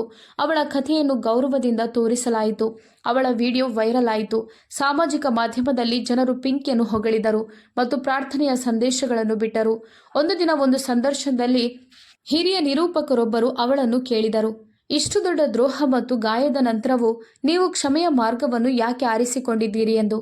ನಾನು ಸೇಡು ತೀರಿಸಿಕೊಂಡಿದ್ದರೆ ನನಗೆ ಶಾಂತಿ ಸಿಗುತ್ತಿರಲಿಲ್ಲ ಅಂತ ಅವಳು ಸ್ವಲ್ಪ ನಗುತ್ತಾ ಹೇಳಿದಳು. ನಾನು ನನ್ನನ್ನು ಕ್ಷಮಿಸಿ ಬಿಡುಗಡೆ ಮಾಡಿಕೊಂಡೆ. ನಾನೊಂದು ಮನೆಯನ್ನು ಕಳೆದುಕೊಂಡೆ, ಆದರೆ ಒಂದು ಜಗತ್ತನ್ನು ಗೆದ್ದೆ. ಅದೇ ವರ್ಷ ಮತ್ತೊಂದು NGO ಅವಳಿಗೆ ಶೌರ್ಯ ಪ್ರಶಸ್ತಿಯನ್ನು ನೀಡಿ ಗೌರವಿಸಿತು. ಆ ಕಾರ್ಯಕ್ರಮದಲ್ಲಿ ನನ್ನ ಮೌನವನ್ನು ನನ್ನ ವಿರುದ್ಧ ಬಳಸಲಾಯಿತು ಎಂದು ಅವಳು ಒಂದೇ ಒಂದು ಮಾತನ್ನು ಹೇಳಿದಳು. ಆದ್ದರಿಂದ ನನ್ನ ಧ್ವನಿಯೇ ನನ್ನ ದೊಡ್ಡ ಆಯುಧ. ಅವಳು ಹುಡುಗಿಯರಿಗಾಗಿ ಒಂದು ಸಣ್ಣ ಶಾಲೆಯನ್ನು ತೆರೆದಳು. ಅಲ್ಲಿ ಶಾಲಾ ಶಿಕ್ಷಣವನ್ನು ಮಾತ್ರವಲ್ಲದೆ ಕಾನೂನು ವಿಷಯಗಳು ಮತ್ತು ಆತ್ಮವಿಶ್ವಾಸದ ಬಗ್ಗೆಯೂ ಶಿಕ್ಷಣವನ್ನು ನೀಡಲಾಯಿತು. ಒಂದು ದಿನ ಒಬ್ಬ ತಾಯಿ ತನ್ನ ಮಗಳೊಂದಿಗೆ ಪಿಂಕಿ ಕಚೇರಿಗೆ ಬಂದು, ನನ್ನ ಮಗಳು ಕಲಿಬೇಕು, ಜೀವನವನ್ನು ಅರ್ಥ ಮಾಡಿಕೊಳ್ಬೇಕು ಅಂತ ಹೇಳಿದರು. ನನ್ನ ಮಗಳು ನಿಮ್ಮಂತೆ ಇರಬೇಕು ಅಂತ ನಾನು ಬಯಸುತ್ತೇನೆ. ಪಿಂಕಿ ಆಗಾಗ್ಗೆ ಶಾಲೆಯಲ್ಲಿ ಉಪನ್ಯಾಸಗಳನ್ನು ನೀಡುತ್ತಿದ್ದಳು ಮತ್ತು ಹುಡುಗಿಯರಿಗೆ ಅವರ ದೇಹ ಮತ್ತು ಧ್ವನಿ ಅವರಿಗೆ ಮಾತ್ರ ಸೇರಿದೆ ಅಂತ ಹೇಳುತ್ತಿದ್ದಳು. ನಿಮ್ಮ ಅರಿವಿಲ್ಲದೆ ನಿಮ್ಮ ಜೀವನವನ್ನು ನಿರ್ಧರಿಸುವ ಹಕ್ಕು ಯಾರಿಗೂ ಇಲ್ಲ. ಒಂದು ಸಂಜೆ ಪಿಂಕಿ ತನ್ನ ಶಾಲಾ ಕಚೇರಿಯಲ್ಲಿ ಫೈಲ್ಗಳೊಂದಿಗೆ ನಿರತವಾಗಿದ್ದಾಗ ಚೇತನ್ ಶಾಲೆಗೆ ಪ್ರವೇಶಿಸಿದನು. ಅವನ ಕೈಯಲ್ಲಿ ಅವನ ಮತ್ತು ಅವನ ಸಹೋದರಿಯ ಬಾಲ್ಯದ ಫೋಟೋವಿತ್ತು. ನಾನಿದನ್ನು ಕಂಡುಕೊಂಡೆ ಎಂದು ಅವನು ಹೇಳಿದನು. ಹಳೆಯ ಪೆಟ್ಟಿಗೆಯಲ್ಲಿದ್ದ ಫೋಟೋ. ಅದನ್ನು ತನ್ನ ತಂಗಿಗೆ ಕೊಡಬೇಕೆಂದುಕೊಂಡಿದ್ದ. ಬಹುಶಃ ನಿನಗೆ ಈಗ ಈ ಫೋಟೋ ನೆನಪಿಲ್ಲ ಪಿಂಕಿ, ಆದರೆ ನನಗೆ ಅದೇ ಎಲ್ಲವೂ. ಪಿಂಕಿ ತನ್ನ ಕೈಯಲ್ಲಿ ಫೋಟೋ ತೆಗೆದುಕೊಂಡು ಮೆಲ್ಲನೆ ಹೇಳಿದಳು, ಅಣ್ಣ, ನನಗೆ ಎಲ್ಲವೂ ನೆನಪಿದೆ. ಆಗ ಮಾತ್ರ ಆ ಕಣ್ಣುಗಳಿಗೆ ಮೋಸವನ್ನು ಗುರುತಿಸಲು ಸಾಧ್ಯವಾಗಿರಲಿಲ್ಲ. ಚೇತನ್ ತನ್ನ ತಂಗಿ ಕೆಲಸದ ಬಗ್ಗೆ ಹೆಮ್ಮೆ ಪಟ್ಟನು. ನೀನು ನನ್ನ ತಂಗಿ ಮಾತ್ರವಲ್ಲ, ನೀನು ನನ್ನ ಮಗಳು ಅಂತ ಅವನು ಹೇಳಿದ್ದನು. ಒಂದು ದಿನ ಪಿಂಕಿಯ ಕಥೆ ಎಲ್ಲೆಡೆ ಪ್ರಸಿದ್ಧವಾಯಿತು. ದೂರ ದೂರದ ಜನರು ಪಿಂಕಿಯನ್ನು ತಿಳಿದುಕೊಳ್ಳಲು ಪ್ರಾರಂಭಿಸಿದರು. ಅವರು ಅವಳನ್ನು ಗೌರವಿಸಲು ಪ್ರಾರಂಭಿಸಿದರು. ಪಿಂಕಿ ಇನ್ನು ಮುಂದೆ ಸಾಮಾನ್ಯ ವ್ಯಕ್ತಿಯಲ್ಲ, ಬದಲಿಗೆ ಮಾದರಿ ಮಹಿಳೆಯಾಗಿದ್ದಳು. ಮಾರಾಟಕ್ಕೊಳಗಾದ ಹುಡುಗಿ ನಂತರ ಬೇರೆ ಯಾರೂ ಮಾರಾಟವಾಗುವುದನ್ನು ನೋಡದಷ್ಟು ಸಮರ್ಥಳಾಗಿದ್ದಳು. ಹೊರಗೆ ಸೂರ್ಯ ಮುಳುಗಿದ್ದನು ಮತ್ತು ಈ ಸಣ್ಣ ಬಾಡಿಗೆ ಕೋಣೆಯಲ್ಲಿ ಕೇವಲ ಒಂದು ಬಲ್ಬ್ ಮಾತ್ರ ಉರಿಯುತ್ತಿತ್ತು. ಅದು ಮಂದ ಬೆಳಕಿನಿಂದ ಮಿನುಗುತ್ತಿತ್ತು. ನಾನು ಕಿಟಕಿಯ ಬಳಿ ಕುಳಿತಿದ್ದೆ. ಚಹಾ ಕಪ್ ಖಾಲಿಯಾಗಿತ್ತು ಮತ್ತು ನನ್ನ ಕಣ್ಣುಗಳು ಬಾಗಿಲಿನ ಮೇಲೆ ಇದ್ದವು. ಯಾವುದೇ ಶಬ್ದ ಬರಲಿಲ್ಲ, ಯಾರೂ ಕದ ತಟ್ಟಲಿಲ್ಲ. ಈಗ ಈ ಕೋಣೆ ನನ್ನ ಪ್ರಪಂಚವಾಗಿತ್ತು. ಪ್ರತಿಯೊಂದು ಗೋಡೆಯು ಭೂತಕಾಲದ ಧ್ವನಿಯಾಗಿತ್ತು. ಈ ಗೋಡೆಯ ಮೇಲೆ ಅದೇ ಬೇರೆಯವರನ್ನು ಅಳುವಂತೆ ಮಾಡಲು ನಾನು ಆರಿಸಿಕೊಂಡ ಕ್ಷಣಗಳು ಕಿರುಚಿದವು. ಆ ಕಿರುಚಾಟಗಳು ನನಗೆ ಮತ್ತೆ ಕೇಳಿಸುತ್ತಿದ್ದವು. ಒಂದು ದಿನ ಪಕ್ಕದ ಕೋಣೆಯಲ್ಲಿ ಒಬ್ಬ ಮಹಿಳೆ ತನ್ನ ಮಗಳನ್ನು ಕೂಗುತ್ತಿದ್ದಳು, ಮಗಳೇ, ಬಾಗಿಲು ಮುಚ್ಚು. ತಕ್ಷಣ ಆ ಧ್ವನಿ ನನ್ನ ಕಿವಿಯಲ್ಲಿ ಪ್ರತಿಧ್ವನಿಸಲು ಪ್ರಾರಂಭಿಸಿತು. ನಾನೊಮ್ಮೆ ಅಣ್ಣನೊಂದಿಗೆ ಮಾತನಾಡಬೇಕು, ದಯವಿಟ್ಟು ಒಮ್ಮೆ ಅವಕಾಶ ಮಾಡಿಕೊಡಿ. ನಾನು ತಕ್ಷಣ ಎದ್ದು ಗೋಡೆಗೆ ಹೊರಗಿದೆ. ನಾನು ನನ್ನ ಕೈಗಳನ್ನು ನನ್ನ ಕಿವಿಗಳ ಮೇಲೆ ಇಟ್ಟುಕೊಂಡೆ. ನಾನು ಕಣ್ಣು ಮುಚ್ಚಿದೆ, ಆದರೆ ಶಬ್ದ ನಿಲ್ಲಲಿಲ್ಲ. ಅದು ಕೇವಲ ಭ್ರಮೆ ಅಂತ ನಾನು ನನಗೆ ನಾನೇ ಹೇಳಿಕೊಂಡೆ. ಎಲ್ಲವೂ ಮುಗಿದಿತ್ತು. ಆದರೆ ನನ್ನ ಮನಸ್ಸು, ಹೃದಯ ಮತ್ತು ಆತ್ಮಸಾಕ್ಷಿ ಬೇರೆ ಬೇರೆ ಕಥೆಗಳನ್ನು ಹೇಳುತ್ತಿದ್ದವು. ನಾನು ಚೇತನ್ಗೆ ಹಲವು ಬಾರಿ ಕರೆ ಮಾಡಬೇಕೆಂದು ಯೋಚಿಸಿದ್ದೆ, ಆದರೆ ನಾನು ಮತ್ತೆ ಯೋಚಿಸಿದೆ. ಆ ಮನೆಯಲ್ಲಿ ಇನ್ನು ಮುಂದೆ ನನಗೆ ಜಾಗ ಇಲ್ಲದ ಕಾರಣ ಈಗ ಅವರೊಂದಿಗೆ ಮಾತನಾಡುವುದು ಅಸಾಧ್ಯವಾಗಿತ್ತು. ಅಲ್ಲಿ ಯಾವುದೇ ಸಂಬಂಧವಿರಲಿಲ್ಲ, ಗೌರವ ಉಳಿದಿರಲಿಲ್ಲ. ಒಂದು ದಿನ ನಾನು ಪತ್ರಿಕೆಯಲ್ಲಿ ಒಂದು ಸಣ್ಣ ಜಾಹೀರಾತನ್ನು ನೋಡಿದೆ. ಹೊಸ ಬೆಳಕು NGO. ದುರ್ಬಲ ಹುಡುಗಿಯರಿಗೆ ಸುರಕ್ಷಿತ ಸ್ಥಳ. ಪಿಂಕಿ ಇದ್ದ ಅದೇ NGO ಇದು ಎಂದು ನನಗೆ ತಿಳಿದಿತ್ತು. ನಾನು ಅವಳ ಬಾಗಿಲಿಗೆ ಹೋಗಬೇಕೆಂದು ಯೋಚಿಸಿದೆ. ಆದರೆ ತಕ್ಷಣ ನನ್ನ ಹೆಜ್ಜೆಗಳನ್ನು ಹಿಂದಕ್ಕಿಟ್ಟೆ. ನಾನು ಆ ಹೊಸ್ತಿಲಿಗೆ ಹೋಗಬೇಕೆಂದು ಯೋಚಿಸುತ್ತಿದ್ದೆ. ನಾನು ಮುಚ್ಚಿದ್ದ ಅಲ್ಲಿಗೆ ನಾನು ಹೇಗೆ ಹೋಗಲಿ? ದಿನಗಳು ಕಳೆದವು. ಯಾರೂ ನನ್ನನ್ನು ಮಾತನಾಡಿಸೋಕೆ ಬಂದಿರಲಿಲ್ಲ. ಹೊಸ ಮಹಿಳೆಯರು ನೆರೆಹೊರೆಗೆ ಬಂದರು. ಹೊಸ ಧ್ವನಿಗಳು, ಹೊಸ ಬಾಗಿಲುಗಳು, ಹಳೆಯ ಪಾಪಗಳು ಯಾರಿಗೂ ತಿಳಿದಿರಲಿಲ್ಲ. ಆದರೆ ನನ್ನ ಆತ್ಮದಲ್ಲಿ ಅವೆಲ್ಲವೂ ಇನ್ನೂ ಜೀವಂತವಾಗಿದ್ದವು. ಪ್ರತಿ ರಾತ್ರಿ ನಿದ್ರಿಸುವ ಮೊದಲು ಅದೇ ಮಾತುಗಳು. ಅತ್ತಿಗೆ, ದಯವಿಟ್ಟು ಅಣ್ಣನ ಜೊತೆ ಒಮ್ಮೆ ಮಾತನಾಡಲು ಬಿಡಿ ಅಂತ ಪ್ರತಿಧ್ವನಿಸುತ್ತಿದ್ದವು. ಒಂದು ದಿನ ನಾನು ನಿದ್ರೆಯಲ್ಲಿ ಕಿರುಚುತ್ತಾ ಎಚ್ಚರಗೊಂಡು ಅಳಲು ಪ್ರಾರಂಭಿಸಿದೆ ಮತ್ತು ನಾನು ನಿನ್ನನ್ನು ಮಾತನಾಡಲು ಬಿಡುತ್ತೇನೆ ಅಂತ ಹೇಳಿದೆ. ನಾನು ಕಣ್ಣು ತೆರೆದಾಗ ನನಗೆ ಉಸಿರುಗಟ್ಟುತ್ತಿತ್ತು. ಹಾಸಿಗೆ ಒದ್ದೆಯಾಗಿತ್ತು. ನಾನು ಬಾಗಿಲಿನ ಕಡೆಗೆ ನೋಡಿದೆ. ಅಲ್ಲಿ ಯಾರೂ ಇರಲಿಲ್ಲ. ಈಗ ಯಾರೂ ಬಾಗಿಲು ಬಡಿಯುವುದಿಲ್ಲ ಅಂತ ನನಗೆ ತಿಳಿದಿತ್ತು. ಈಗ ತೆರೆಯುವ ಬಾಗಿಲು ಬಹುಶಃ ಕೊನೆಯದಾಗಿರಬಹುದು. ಈಗ ಹಗಲು ಬೆಳಕು ಕೂಡ ನನ್ನ ಕಣ್ಣುಗಳನ್ನು ಕುಟುಕುತ್ತಿತ್ತು ಮತ್ತು ರಾತ್ರಿಗಳು ಯಾರೂ ನೋಡದ ಆ ಕಣ್ಣೀರಿಗೆ ಕಾರಣವಾಗಿದ್ದವು. ಮತ್ತು ಹೀಗೆ ಎಲ್ಲವನ್ನು ಹೊಂದಿದ್ದರೂ ಏನನ್ನೂ ಅರ್ಥ ಮಾಡಿಕೊಳ್ಳದ ಆ ಮಹಿಳೆ ಕೊನೆಗೆ ಒಂದು ಕೋಣೆಯಲ್ಲಿ ಬಂಧಿಯಾಗಿ ತನ್ನ ಧ್ವನಿಯೊಂದಿಗೆ ಸಮಾಧಿಯಾದಳು. ಸ್ನೇಹಿತರೆ, ನಮ್ಮ ಕಥೆ ನಿಮಗೆ ಇಷ್ಟವಾಯಿತು ಅಂತ ನಾನು ಭಾವಿಸುತ್ತೇನೆ. ನೀವು ಕಥೆಯನ್ನು ಇಷ್ಟಪಟ್ಟರೆ ವಿಡಿಯೋಗೆ ಲೈಕ್ ಮಾಡಿ. ನೀವು ಚಾನೆಲ್ಗೆ ಹೊಸಬರಾಗಿದ್ದರೆ ಸಬ್ಸ್ಕ್ರೈಬ್ ಮಾಡಿಕೊಳ್ಳಿ. ಧನ್ಯವಾದಗಳು.